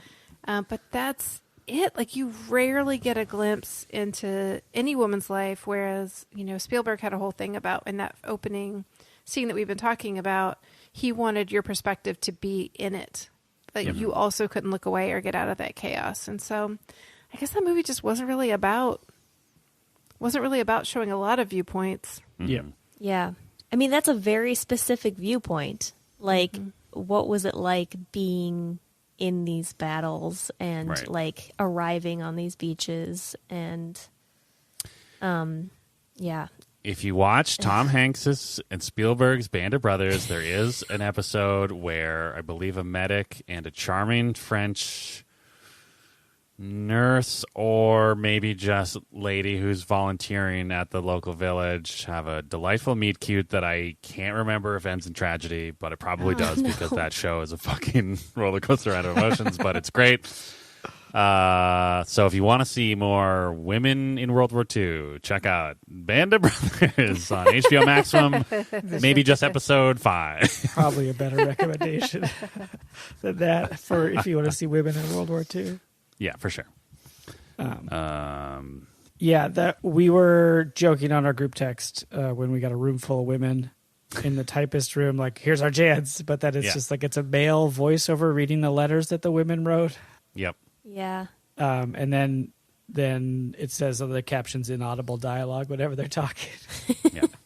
Which it was inaudible. That's accurate. That's not on the captioner's fault. Yeah, I mean, Spielberg. This is honestly, like, as much as I want movies to pass the Bechdel Wallace because it's just the easiest. This movie, I'm not really mad at for not passing it. It's just, it's it's about a group of men. So I don't know. Yeah. Like, I mean, he does have, it seems, 4 daughters and a grandson, maybe, at the end there. Yeah. I was hoping maybe they were like talking in the background. Yeah. Maybe about... maybe there's a scene that got cut out where they're just like, I'm bored, I'm hungry. Shut up, baby. It was really interesting to me because even when they have this moment where Matt Damon, as an elderly person, collapses from grief Yes. at the grave site, and his family kind of comes around him, right?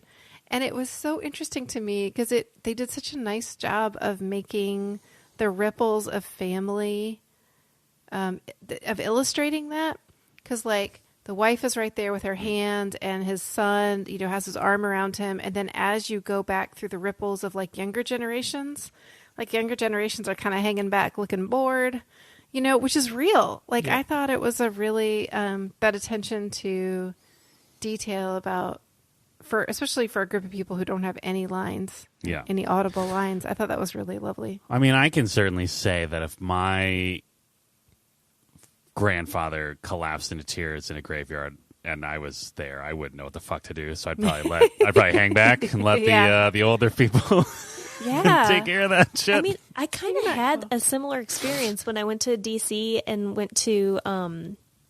we went to Arlington, and they do the like changing of the guard outside of the Tomb of the Unknown Soldier. And they had there were a ton of veterans there, and they were very, very emotional. And like, I just remember kind of being like, I feel very distant from this. Like, this is like, I'm on vacation right now, like viewing this thing happening. But I just felt very, I don't know. I felt like I shouldn't have been there. It felt like a very like private thing for them. It's strange. Yeah, that's one of the things I like, kind of like what I was saying before, that I like with this movie is I appreciate that it really harps on, like, it's still, it still ends with like an American flag waving beautifully in the wind or whatever, but like it really doesn't, it doesn't shy away from the fact that like this was horrible for everyone. Like, yes, like obviously Spielberg was like honoring the men who were fighting there, but he isn't like, no one just comes off, like you said, like this invincible hero of America. Like, it's all just like, these people are just stuck in a giant thresher of horror and death, and they're just trying their damnedest to survive. And I feel like that, and like the fact that they showed so much emotion from old James Ryan in the bookends is also appreciated, because like, I think that is, again, the views of this podcast are not necessarily those of the podcast. That's one of the biggest problems with our kind of, I don't know, our sort of attempt to like hold on to our imperialist chokehold on the world while also pretending that we're this beacon of freedom and hope, is that like we do try to sort of distance ourselves culturally from like the absolute nightmare that we put these people through. For various, in various moments in history, but like that one is the one that I think that is the first time that we've spent so much energy culturally to like just focus on like, the flag waving beautifully in the wind part, and like the great heroes who've returned home and saved the world from fascism. And like, we spent a lot of time kind of, I feel like just cry and like, just go cry over there. You know what I mean? Like, it's just like, just don't, like, let's just focus on how you're a hero, and like, let's not really like shine a bright light on the fact that like you are traumatized probably for the rest of your life for reasons that maybe you don't even fully understand, because you were just one person in this gigantic event of global catastrophe. Yeah. I can't even imagine, like, just watching that movie for 3 hours. Oh my God, right? Left me feeling emotionally distraught. Yeah. Like, living through something like that, ugh. Yeah. Well, and there's even that great moment in when they're at the like that sort of makeshift checkpoint where the glider crashed, and like Giovanni Ribisi. No, yeah, but the other guys, all the other ones, Ribble or whatever his name is, they're like going through the dog tags and just sort of like fucking around with each other. And then Ribisi like looks up and he's just like, their entire fucking unit is walking by you right now, you fucking asshole. Yeah. Yeah. Speaking of bookends, I thought it was a very Spielberg moment that he starts on Tom Hanks' trembling hand and ends on a close-up of Tom Hanks' stilled hand after he's passed. That was some filmmaking. I was like, oh, right? This is some real Spielberg stuff right here. What? Yeah. Filmmaker. Filmmaker. Yeah, that was that was a powerful shot. That like, and his hand is still now. Yeah. Well, and I was also thinking too about how that's like the big difference now, where soldiers, when they come home from war, are on a plane for maybe a few hours instead of on a boat for a couple of months, and how the transition back into regular life is so abrupt. Yeah. And people love the reunion videos, but there's so much more that's happening, beyond that. And also, it also made me think about during, in Iraq and Fallujah, that was a major advance that the military did. And I had a friend who had signed up to be in the Marines and was in Fallujah. And I thought a lot about how he was the only person a lot of people knew who were directly on the ground in that situation, and how much that made you sit up and listen every time there was a report of casualties, and aside from his service, it's really obvious, like for giving up and going to serve there, the softer service of making everybody feel, or everybody within, I don't know, I guess a few hundred or a few thousand people feel extra invested and understanding of the larger sacrifices was really important. And that's actually part of why he signed up. Because he just felt like, it's just not like it was in World War II, where everybody, like senators, had people serving, and, everybody from every socioeconomic class. Now it is really classist. I don't know. That's not breaking news. Everybody knows that. It's terrible. I think most people do. I may not think about it consciously. But yeah, it's just so different now. Like, yeah, and it's very blah blah blah. The caveat I've been saying every time I open my stupid mouth. It is something that is like, that's sort of part of that like goodwill capital that I feel like we've really, as a culture, just burned through, where it's like we like to pretend that it's the same concept of just like, you know what I mean? Like, yeah, like back then it's like, your whole fucking town, like every man of like a certain age group is just gone. Right. And like everything on the news, the president is telling you like, the good boys of your town are going to, get Jerry up in the, that's a British thing, but, Crowd you know what I Island. mean?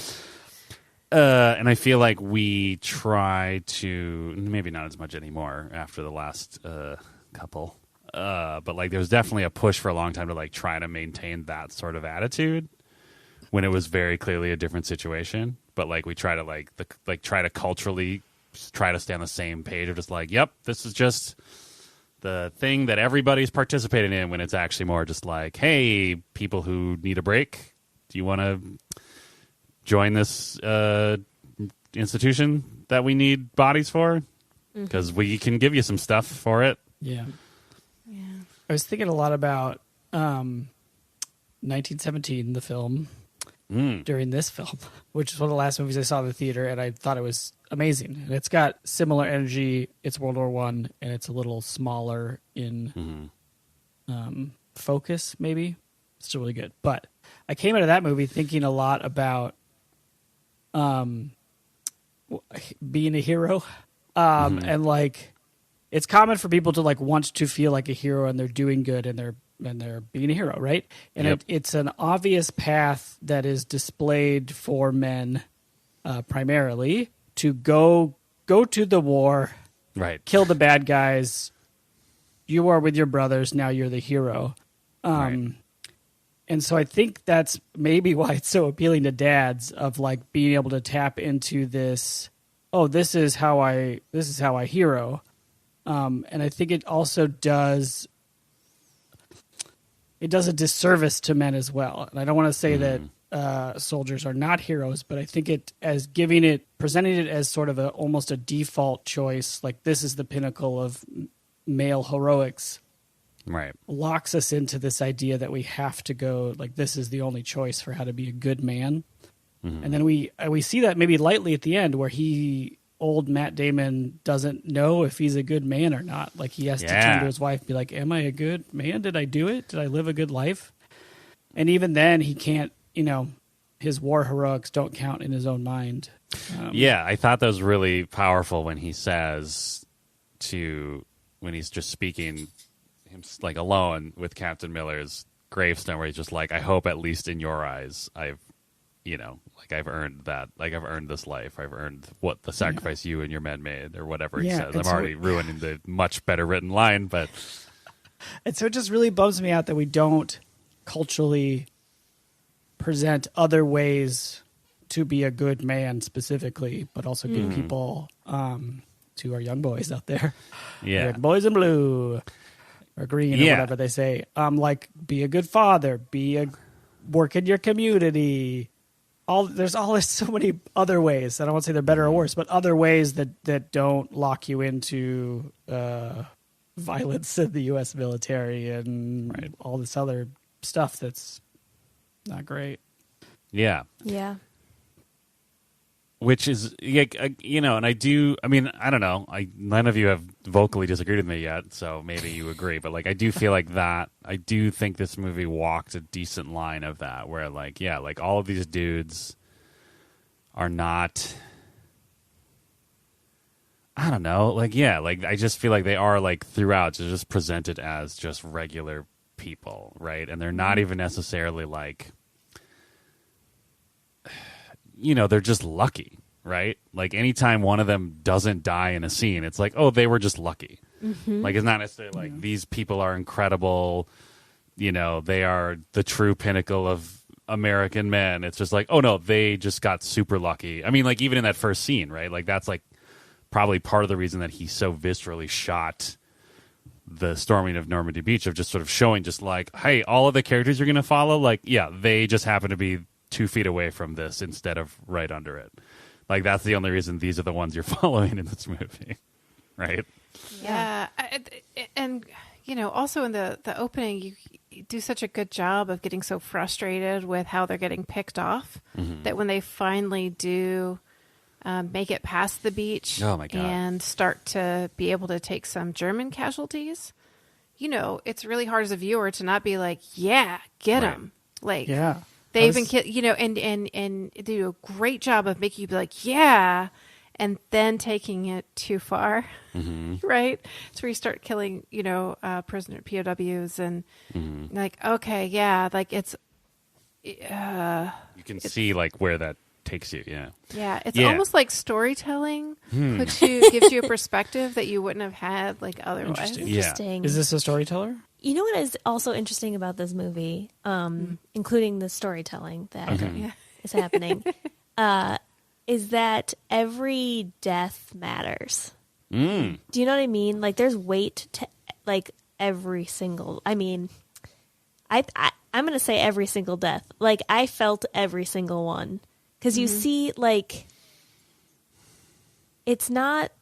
In lots of movies where there's just kind of violence to be entertaining, you don't even see their faces most of the time. They're just like bodies that are like, whoa, look at, he flipped over and then he was set on fire. Right. But like, sounds real. there's something about the way that this movie is shot that you're like, oh, that was a human being. That was a human being. And like, it's very, it's heavy.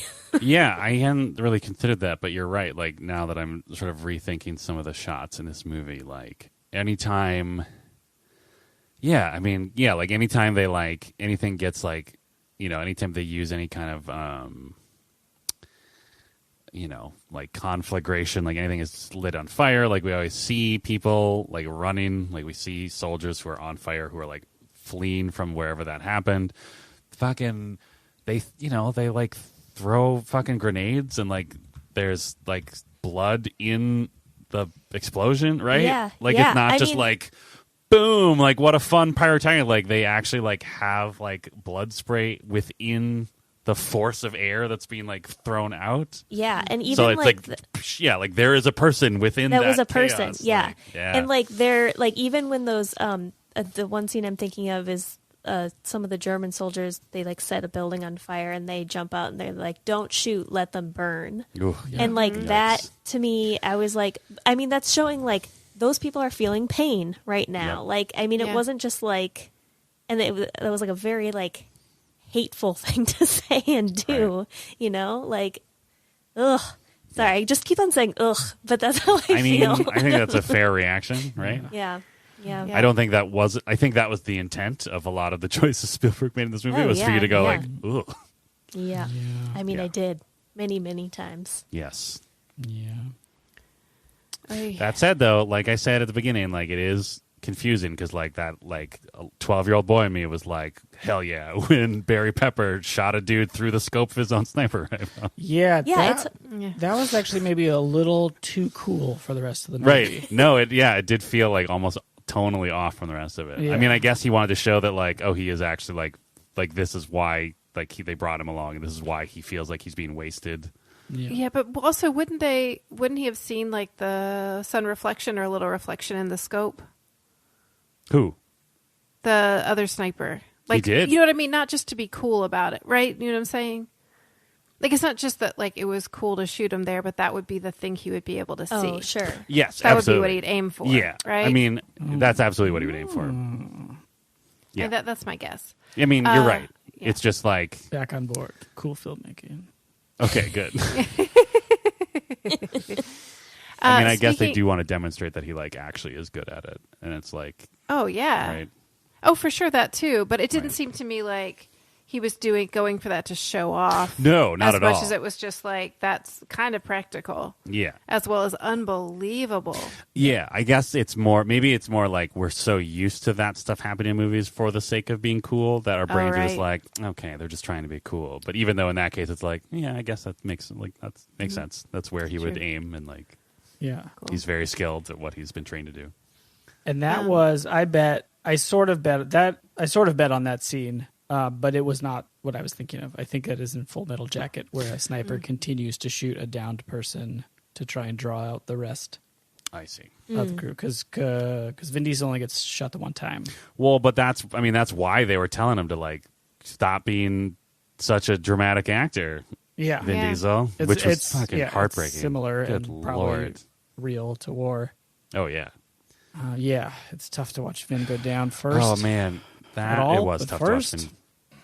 But also the emotional toll of this French family with 3 children, including an infant, and 2 parents who are stuck on the second floor of a bombed out building and just desperate for any kind of safety. And so you have, I mean, it reminded me actually a lot of The Untouchables when the baby carriage starts to go down the stairs. You just already got a tense scene, and now you're worried about the baby too. Oh, no. Like it felt a lot like that, except it was maybe a 10-year-old girl. I mean, everybody's in so much danger, though, right? Like, what's going to happen to that family? Right. Yeah, we almost get our Bechdel Wallace pass there. That's as close as it comes. The girl is named Jacqueline, and her and her mom have a conversation in French, but we never get the mom's name. Yeah. Just because I was curious about a thing that you brought up earlier, Dan, about the lack of representation among black actors or black black soldiers in the military. The military was not integrated until 1948, and enlistments were 1.3% black folks. Oh wow! At least during the couple of years leading up to when this movie took place. So I'm just saying, like, I'm not saying I don't miss representation, because I do, but also, it didn't seem as like glaring to me. I mean, they might have, again, dads, please tweet at us because I know there's an answer to this. Like, they might have specifically, if there were any black units in the D-Day. Like they might have put them on one of the other like 5 beachheads because they were like, I think the Canadians had, again, dads, I'm so sorry. I think the Canadians had 1 or 2, and the Canadian British Commonwealth had like 1 or 2 of the beachheads, and then America had 2 or 3. Maybe the French resist like the. Dad's got I a have couple no books idea. for you to read. I know. They're thick. I know. They're thick books, just like I the score man for this movie. Score man. Thick Williams. Thick That's the Williams. one. Fucking crushed. You laid it on thick. Transition. It actually wasn't as thick as No. some of his films can be. Honestly, like from what we have experienced from him, like this was actually like a very light touch because like he honestly could have fucking ruined this movie if he had gone full thick. Do you Yeah. think Right? Spielberg had to Because there sit were him plenty of down? moments in this movie where like it was just like, yeah, this is enough. Like we don't need like a sweeping score to make us Yeah. feel something. Yeah. And I mean, there's Okay. no music for that entire Normandy Beach scene at all. Right. The entire There time, should not be which is music. wild. Just Yeah. bullets. Like in terms of how movies work, like that's nuts that there's that long without a music cue at all. But there are so many explosions you wouldn't be able to like hear any music anyway, right? Mm-hmm. Like it's Yeah. But in another movie, like when Tom Hanks is like, he loses hearing for a second, like that's when like Thick Williams would be like, "We are Rip some the timpanis horrors here. of war," Yeah. whatever. But yeah, I don't think. be a very Beth, different. were there lyrics to the song? Do you remember your pep band song? There are not lyrics. It's like a ooh. It was just like a ooh, Oh, sure. ooh, ooh, whatever that was at the end. So you put down your instruments and you sang at the end? It was at the Acapella? beginning of the song. Yeah. There's like a singing part, and then we would pick up our instruments and play. And I can't remember. I think some instruments are playing at the top, but like I played the alto saxophone. I didn't have a part until 20 measures in or something. But it's the song that's over the credits at the end. Gotcha. Oh, wow. Were there some people in band who were also in the choir who were like, I've got this? I don't think so. I think it was Okay. like kind of a big deal that a bunch of band kids were trying to sing because Sure. we're in band because we don't sing. Yeah. Did the choir kids come like beat you up for getting on their turf then? This is no. our this is our We sing it to territory. school. Take it out there. Switchblades. Yeah. Switchblades. Snaps. Snapping things. Oh, speaking of And then we Spielberg. performed West Side Story. Wow. Wow. No. That's Hey, amazing. speaking of Not at high Steven school. Spielberg is directing West Side Story Yeah, why? set in New York. Why? That's coming Why? out soon. What? Yeah. No. I saw ads for it. No. It looks good, though. I got chills watching the preview. Really? Yeah. But the original's so good. We'll see. I'm Yeah. dubious. The original's like 60 years old, so... So I guess remake it because nobody Yes. can make I mean, it's already Yeah. Romeo Yes, and 'cause Juliet it's remade. old. Yeah, it's true. So That's a good point. maybe leave the bards work alone. Yeah, Steven. Hey, Yeah. Hey, Steven. Write your own movie for once. yeah, write your own goddamn He movie. does write movies. I looked it up. Not West Side Story. Not West Side Story, no. Did he write Jaws? No. No. He wrote, you're never going to guess these, Artificial Intelligence, AI, Artificial Intelligence, His best film. Poltergeist, Mm. Slipstream, Firelight, and Close Encounters of the Third Kind. And That's a his good movie. first film ever, guess what it was called? Amblin. Oh. That's where he writes those checks. Gotcha. Yeah. For himself. Yeah, DreamWorks is where he writes checks for other people, is my understanding. that seems correct. Yeah. Got it. Okay. Yeah, because DreamWorks. Right, because Amblin does distribution. I have no idea, but DreamWorks is like Production. the behemoth that actually like churns shit out, right? Like there's Oh. DreamWorks Animation, there's I think That- Amblin is distribution. okay. And I think this is my guess. Dads who are into film production. Film Yeah. dads. Film dads. or just Steven Spielberg himself. Yeah. Please tweet at us. Yeah. Send us your org charts.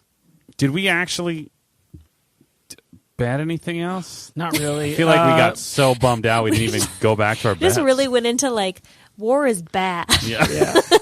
Late bet. I mean, Molly bet someone would be told to be Johnny on the spot, and that they, in the end, would not be on the spot enough. Mm-hmm. Crush that bet. Crush that bet. Oh, man. Upton? Upton. Upton.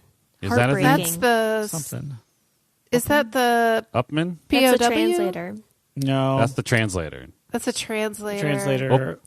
Upman. Upman? Upman. I think it is Upman. Something like that. I think it's Upman. Well, he develops a relationship with this POW, right? Yeah. Yeah, kind of. Yeah. Kinda. And then this POW murders his friend while he's like... Well, the POW murders or helps murder Tom Hanks, right? Those are two different guys, right? Again, I'm still unclear if that was I the think same. it is. I think Knife Guy is different.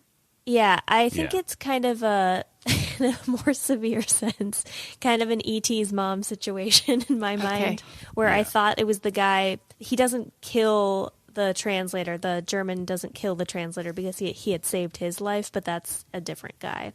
Mm-hmm. Okay. Yeah, that. So we don't ever see that POW again. We do. We see him. No, we do. On the bridge at the end. He's the one not wearing a helmet that the camera focuses on of the Germans that are kind of shooting. Yeah. But he's not the one that stabs fish in that building. Oh, okay, That's got the it.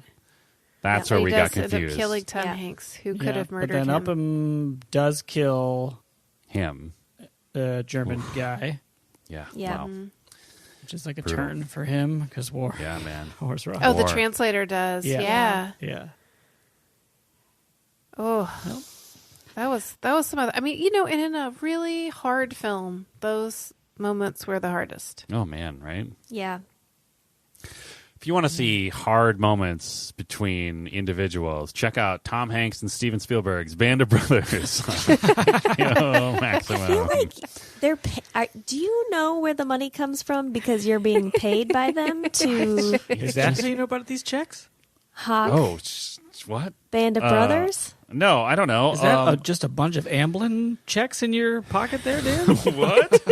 What? There's a little Dan? E.T. What's this bike under on my it. top hat?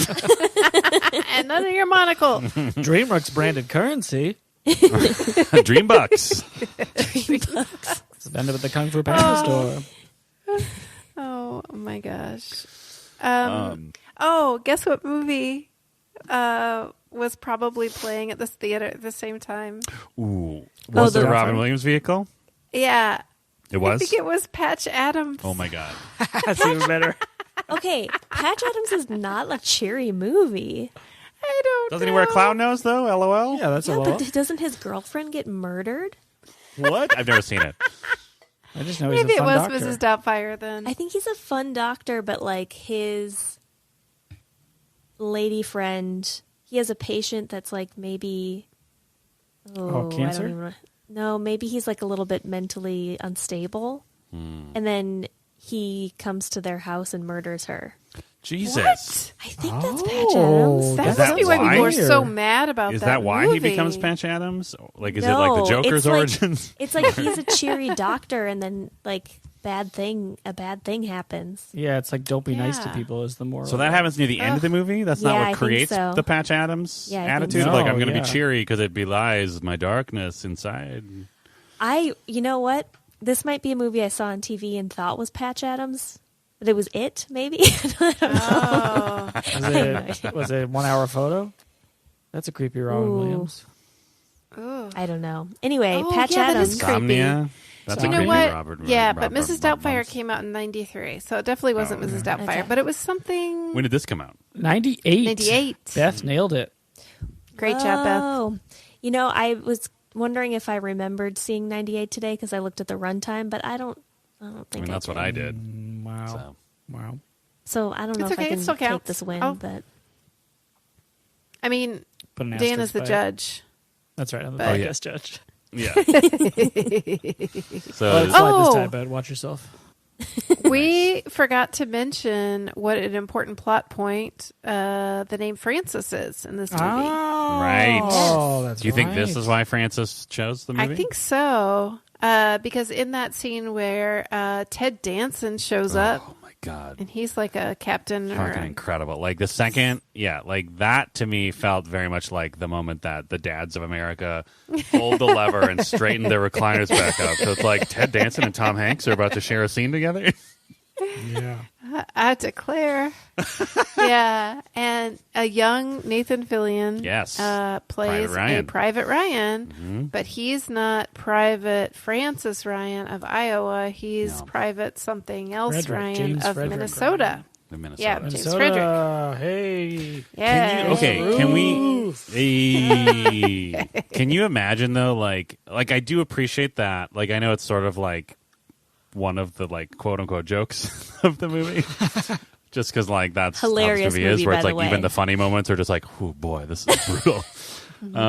Which is kind of the point. But like, can you imagine being like the mix of emotions he must have felt of one, oh my God, my little brothers are dead. But two, like some part of his brain is just like, they sent a captain out here just to tell me that my brothers died back home. Yeah.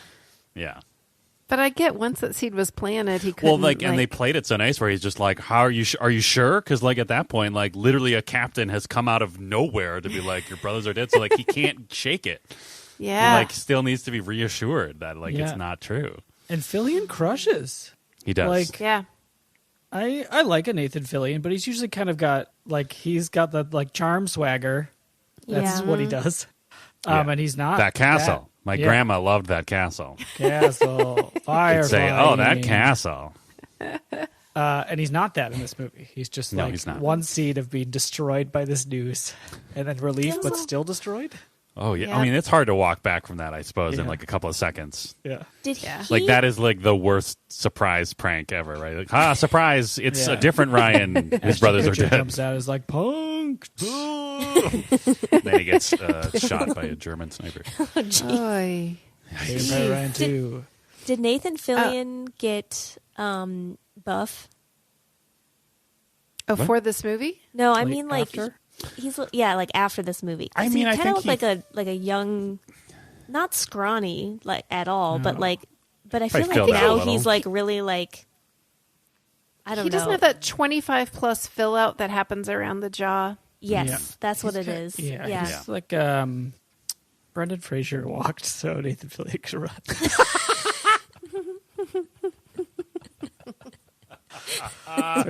Honestly, though, I feel like that was a big part of like a bunch of this guy's in this movie where like Nathan Fillion, like, oh, is that Nathan Fillion? And then you realize like, yes, it is. He's just younger, skinnier.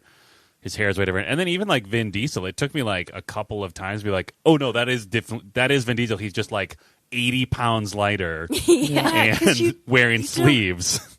He seems like he doesn't ever age, but when you see him so young, like, oh wow, he has been a different age before. Giamatti still bringing that Giamatti energy. He's like complaining about how his ankles hurt as he's walking around. Fucking incredible Giamatti. And even he was just like, it took me a second there too, because it was like, he was just like not. He hadn't like quite just like, I don't know, just like sunk into his Giamatti-ness at that point, right? Yeah. Whereas I feel like now he is just like, he has gotten, like, every cell in his body has been imbued with Giamatti now in his later career. Yeah. Do you think Dwayne "The Rock" Johnson cast him in San Andreas just to like get one over on Vin Diesel? Be like, I could be in a Giamatti movie too. Did they even talk to each other in this movie? No. No. Was he gone? I think he was gone. Wait, did The Rock talk to Giamatti in San Andreas? Or isn't Giamatti just like at the university the whole time being like, the earthquake is coming and we need to prepare. Interns, get my data. I mean, he also goes to the Hoover Dam and loses his like best friend and colleague in a very powerful scene. San Andreas is the best rock. Which also ends with an American flag waving in the background. It does. That's true. That's true. It sure is. San Andreas is The Rock's Saving Private Ryan. I think that's what we've decided. True. Okay, this is my favorite new theory of Saving Private Property. Yeah. Like, do you want a woman yelling a man's name? I can have my wife character yell Ray 1,000 times. I'll see your one time.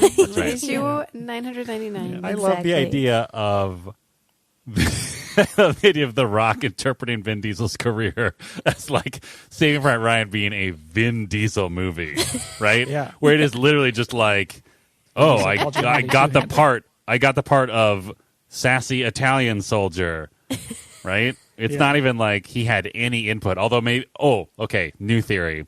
In the off times, Vin Diesel definitely explained his all actors in a movie are like a Dungeons and Dragons party theory to his band of brothers, right? Oh, yeah, absolutely. For sure. For sure. Like he was just like, yeah, guys, like you're Giovanni, you're the cleric, and yeah, they probably cut it up. He did talk about family many times. Like he talked about brotherhood. Family is what got him shot. Like someone said on the text chain. Yeah. He wants his dad to get that letter, but he wants someone to copy it so his dad doesn't see his blood on his letter. Okay, that letter was another like Tom Hanks' hand of the movie, right? Where like people just kept taking the letter off of people who died. Yeah. So like we still don't even know if it even got to Mr. Carpazzo or whatever his last name was. Yeah. Because like, awful. Yeah, because Giovanni took it, and then Hanks took it, and then what's his name at the end took it off of Hanks. Robin. What is that actor's name? Ed Burns? Is that Burns? Yeah, he's kind of got. I kept thinking like, is this a third Affleck? I don't know if it's because like Matt Damon's in this movie, so I'm like primed for Affleck. Just brain. assumed there's an Affleck in it. But like he was really giving me like a third Affleck energy. Maybe there was an Affleck in it just as a favor. Maybe Matt Damon was just like, "Hey, Steve, can we just get Benny? Wait, no, that's Ben Affleck. Ben Affleck is real. Can we get Reggie Affleck? Can we get Reggie Affleck in here? Like, just have him like jump off a tank or something? Yeah, maybe. Oh man! So here's a interesting point that it's not that Matt Damon didn't train; it's that he trained separately. Whoa. Which is even sadder. Yes. He didn't even have anyone to go through it with. But it was 10 days, which is the same amount of time it took to film that Normandy scene. Mm-hmm. Yep. Which was filmed in Ireland. Mm. And it was a lot of people in the Irish, I don't know, military. Okay. Yeah, I'm sorry. I apologize to everyone in Ireland profusely. Wait, so the people, like the extras were actually people in the military? Yeah. Mm-hmm. That makes sense. Yep. But yeah, it took 10 days out of their 2-month shoot. Do you think part of the I mean, I understand like certain groups obviously had to do certain things at certain times, but do you think like literally some of the direction for that scene for some of the extras was just like, okay, just start here and then run over there, and if something explodes near you, react to it. Like, I can't. I mean, it's I hope they were so more careful chaotic. with their explosions. well, you know what I mean, though, right? Like, Just more avoid just like this like, area. There's an explosion, right? Like, gonna happen in front of you. You know, once you get to this point. Yeah. I don't know. Yeah, there's so much going on, and it's so chaotic. So much. I mean, I was just like incredibly impressed by that scene. Yep. That shot list must have been amazing. Oh my god! Like, there had to have been at least a couple shots where, like, he had to check in with his DP. Like, was Tom in frame? Did we get Tom? Like, right? I mean, it was insane. A lot going on. It won for best cinematography. Well, Hey, good job. But it did not win the Oscar that year. Guess what won? Wait, it didn't win the Oscar? It didn't win the best Oscar. Best It didn't Picture. win Best Picture. Is that the best Oscar, though? I have opinions about that. Patch Adams? Okay. It was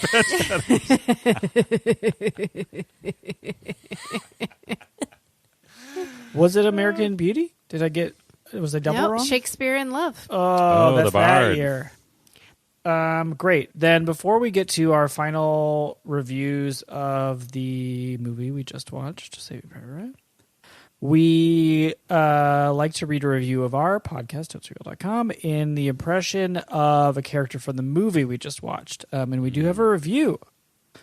Thank you for that. Oh. Thank you, review. Thank you, review. Is anybody feeling particularly inspired? I mean, don't they all kind of talk the same? I mean, Did a Vin pretty good Diesel Vin. is in this movie. I feel Diesel like it's is in this prime movie. Vin Diesel.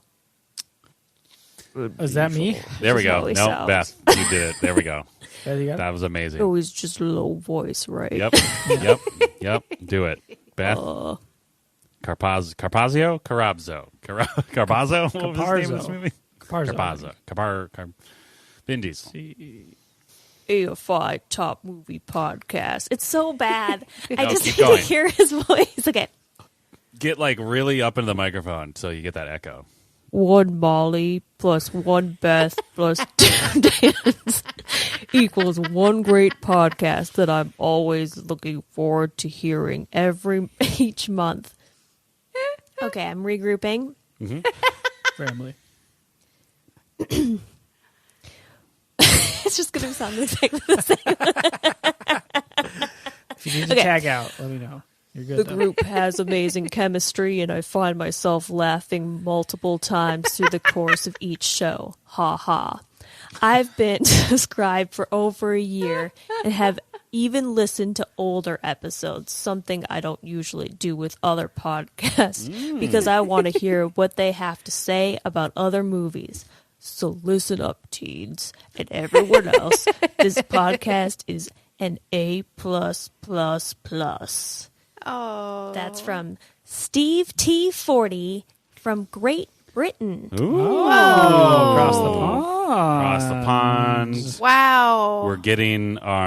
We're slowly getting the full Commonwealth of listeners. That's right. That's right. Thank you, Steve T40. Thank you very much, Steve T40. Thank you, Steve Yeah, T40. that is so nice. very And I sweet. can't believe you've maybe don't listen to the Mrs. Doubtfire episode. What? Why not? I don't know. I feel like we She's- do a lot of accents that are maybe not as spot on. I mean, there are definitely movies that have nothing to do with Great Britain that we have done terrible British accents on. Yeah. That's true. I mean, All right. Yeah. Yep. Fair. Also, thank you for allowing us to live in a world where Vin Diesel just says, "Listen up, teens," because that's amazing. Listen up, teens. I feel like Vin Diesel is a voice that I know I can't accomplish with No. my own voice because it's Like too physically high-pitched. impossible. But I feel like I can get at least closer than that. I mean, I this know. is okay. I'm going to do a totes challenge to myself Wow. Yes. to get a better Vin Diesel accent. Put in the word. I'm or with voice. you, Beth. I have, and I'm pretty sure I can confidently say I have the lowest voice of the four of us, and I still Yeah. don't get it. Like, I don't know how he physically does it. It's really good. I'm Vin Diesel. Family. Make sure my dad gets this. We got copy. What is that? I can't even understand you. That's Vin Diesel. For the record, it is 22 minutes past midnight. If anyone's wondering, what happened to the show? Why are they all just Right. talking nonsense in low voices? Right. Let's do That's it. the answer. That's the answer. Yep. Our award scale, as everyone remembers, is Dad Hanks, which are awards given to dads when they have Cultural dads. cultural dads when they have dadded well. Anyone? Yes. There's not a limit on the number that are given out in any given time frame. They're just given as they are earned, Yes. and it is Earn Earn this. statue that resembles Tom Hanks both in form and energy, but is also a Likability, multi-tool. Yes. I think that's right. I think that's all the details. There's absolutely a stud finder in there. Oh, you Like, got just it. hold And the joke. Just- It's both. It's the stud finder, not because you need to find a stud, but so that you can hold it up in front of you and go beep beep beep beep. Yeah. Found one. yeah. That's required. Yes. That's like the lowest bar, honestly, of daddy. If you don't do that every time you pick your stud finder, hand in your Hanks. Ooh, wow. Shots fired, Hanks holders. Hand in your Hanks. That's amazing, by the way. Yeah. We're officially always demoting cultural dads from now on by saying hand in your Hanks. All right, Dad, you gave it 4. Yes. Thinking it would be a bummer, but Hanks would charm, Vin would charm. Those are all true things. Hanks fucking charmed, man. There was a moment that I don't even remember anymore where he was having like a one-on-one with somebody and he just crushed it. And he's having like his moment about griping. When he's talking about griping, amazing. He's so good. Vin Diesel is delightful. I like his little dynamic that he has with Fish, played by Adam Goldberg, which is also shout out to Adam Goldberg for being the least annoying you've ever been in a movie that I've seen you in. Yeah, this was incredibly brutal and depressing and hard to watch, but also like really good and well made. So I'm going to give it 5 Dad Hanks. I don't want to say I had a great time, but I was like, this is a really good movie. Like it's, yeah. 5 Dad Hanks. Great. I give them to Paul Giamatti's ankle and I don't know, some other dads out there. Oh, hold on. I take that back. I reserve my 5 Dad Hanks for whatever dads tweet at me to correct all the things that I sort of said World War II history. About World War II, yeah. Oh, they love it. Beth, you gave this 3. Think it would be sad but good. Yeah, it is sad but good. But I cannot give it 3. I have to give it 5. With the condition, the only condition is I will never watch it again. It is really hard to watch. It's very, very hard to watch. But incredible filmmaking and everything about it is so good. And also depressing as hell. So, yeah, 5. Great.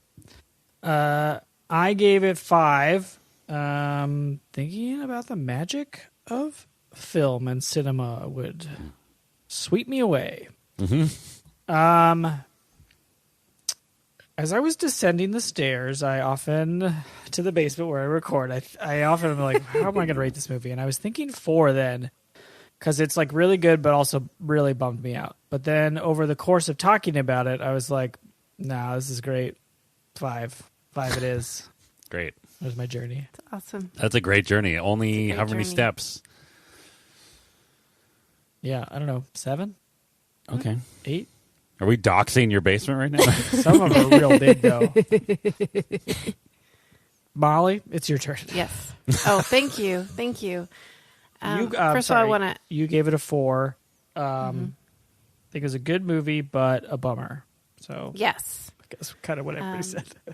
Yes, it's true. Also, I want to quickly clarify that I was thinking of Mrs. Doubtfire because Schindler's List came out that same year, 1993. Oh. I got confused about the dates and stuff, but yes, it was seeing people come out of Mrs. Doubtfire during a break in Schindler's List. Yeah, probably that will stick with me for a long time. Wait, was there always a Robin Williams comedy released at the same time as a Steven Spielberg World War II bummer?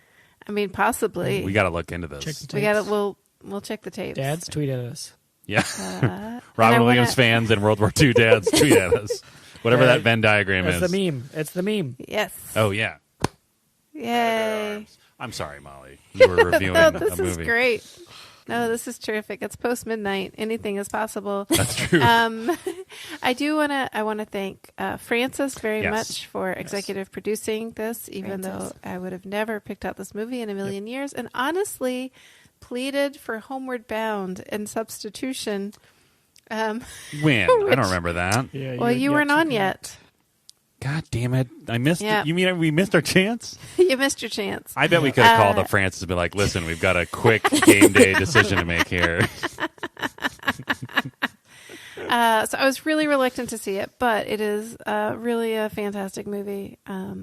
It was robbed that year. Certainly Tom Hanks was robbed for many years before he finally won an Academy Award. That's neither here nor there. Oh, I also want to thank the listeners for being patient with me. I felt pretty vulnerable stepping out on some information I didn't really know. So thanks for that. And that's it. Anyway, 5. Wow. Dad Hanks. Wow. 5 by 5. Saving Private Ryan, you did it. You did it. You got the 4. You got the 4-5. The 4-5. Yeah. Wow. It's like 2020 is perfect vision. So What? 4 It's 2021. What are we? I don't know. I was like, well, 4 times 5 is 20. Yeah. I see. And you double that up and you get 20/20 vision. And that's like Good thing. that's a good thing. Yeah. Right, Francis? Yeah, Francis. It's 12:30. This is a long movie, man. I wonder if This is- Francis actually picked this movie because he knew that it would push us way It would past force it. us past midnight. Yeah, maybe. He thought about Gone with the Wind, but it was like too obvious. Yeah. So This he is a just- sly long movie. It is. Yeah. Because it's like, there's a lot of just like horror happening. Mm-hmm. So you're just sort of like in it and your body just like, holy shit. And then you're like, oh my God, it's been 25 minutes. Yeah. Yeah, and I would say it doesn't feel like there's excessive stuff in it. When I say No. it was too long, it was just a long. I mean, and it wasn't as long as like actual war. I totally get that. No one was saying that, Molly. That's No how one I is- interpreting Wally's. No one is interpreting you as saying, oh, this saying you- slog of a movie. Yeah. You had an equal sacrifice to. Yeah, you've all the experienced, soldiers you in have World War II. equally experienced the You're the all duration on the same of war. level. Yeah. No, I will say shout out to Spielberg and his editors because this felt like less of a slog than a lot of shorter movies we have watched Oh, that's on this real. podcast. That's what I'm Oh, trying yeah. to say. Yes. Yes. We'll agree.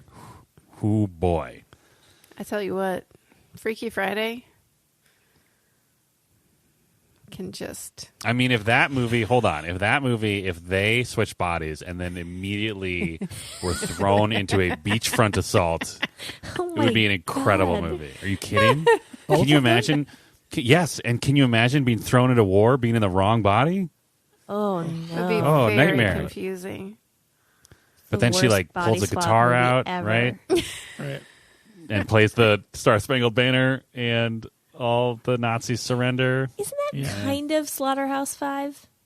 What? I mean, it's not a body swap movie unless you consider that he keeps swapping with his Like own his own body? in time. But Yeah. isn't he just like thrown into World War II a bunch? I thought it was World War One. Oh, maybe it's World War One. But there are definitely moments where he's just like, oh shit, I'm in the middle of a battle, and I was there just that? hanging out in the suburbs a few seconds ago. Oh, did you ever see Jacob's Ladder? Yes. Oh, that was tough. I'm not watching that again.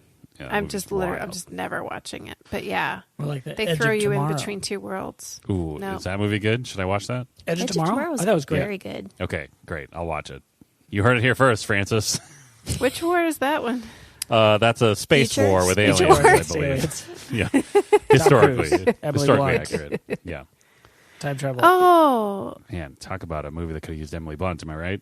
This movie. is what I'm talking about. I'd watch Emily What Blunt. should Oh. have done? in She this could have come in. movie? She could have been like, oh, hello, I'm British person representing Ooh, the British I'm government. from I have a message for you, MI6. Tom Hanks. The Ryan chap is in Ramel. We got it on excuse the me. British. I see my friend Mildred is just standing over there. Mildred, how's your garden? Okay, then. Then I would pass the Bechdel Wallace test. I mean, I would not want to know the answer to how's your garden in the middle of war-torn France. Yeah. Yeah. Anyway, war is hell. My tomatoes got shot. Oh, geez. Is that Mildred? That's Mildred. What is that, James Gandolfini?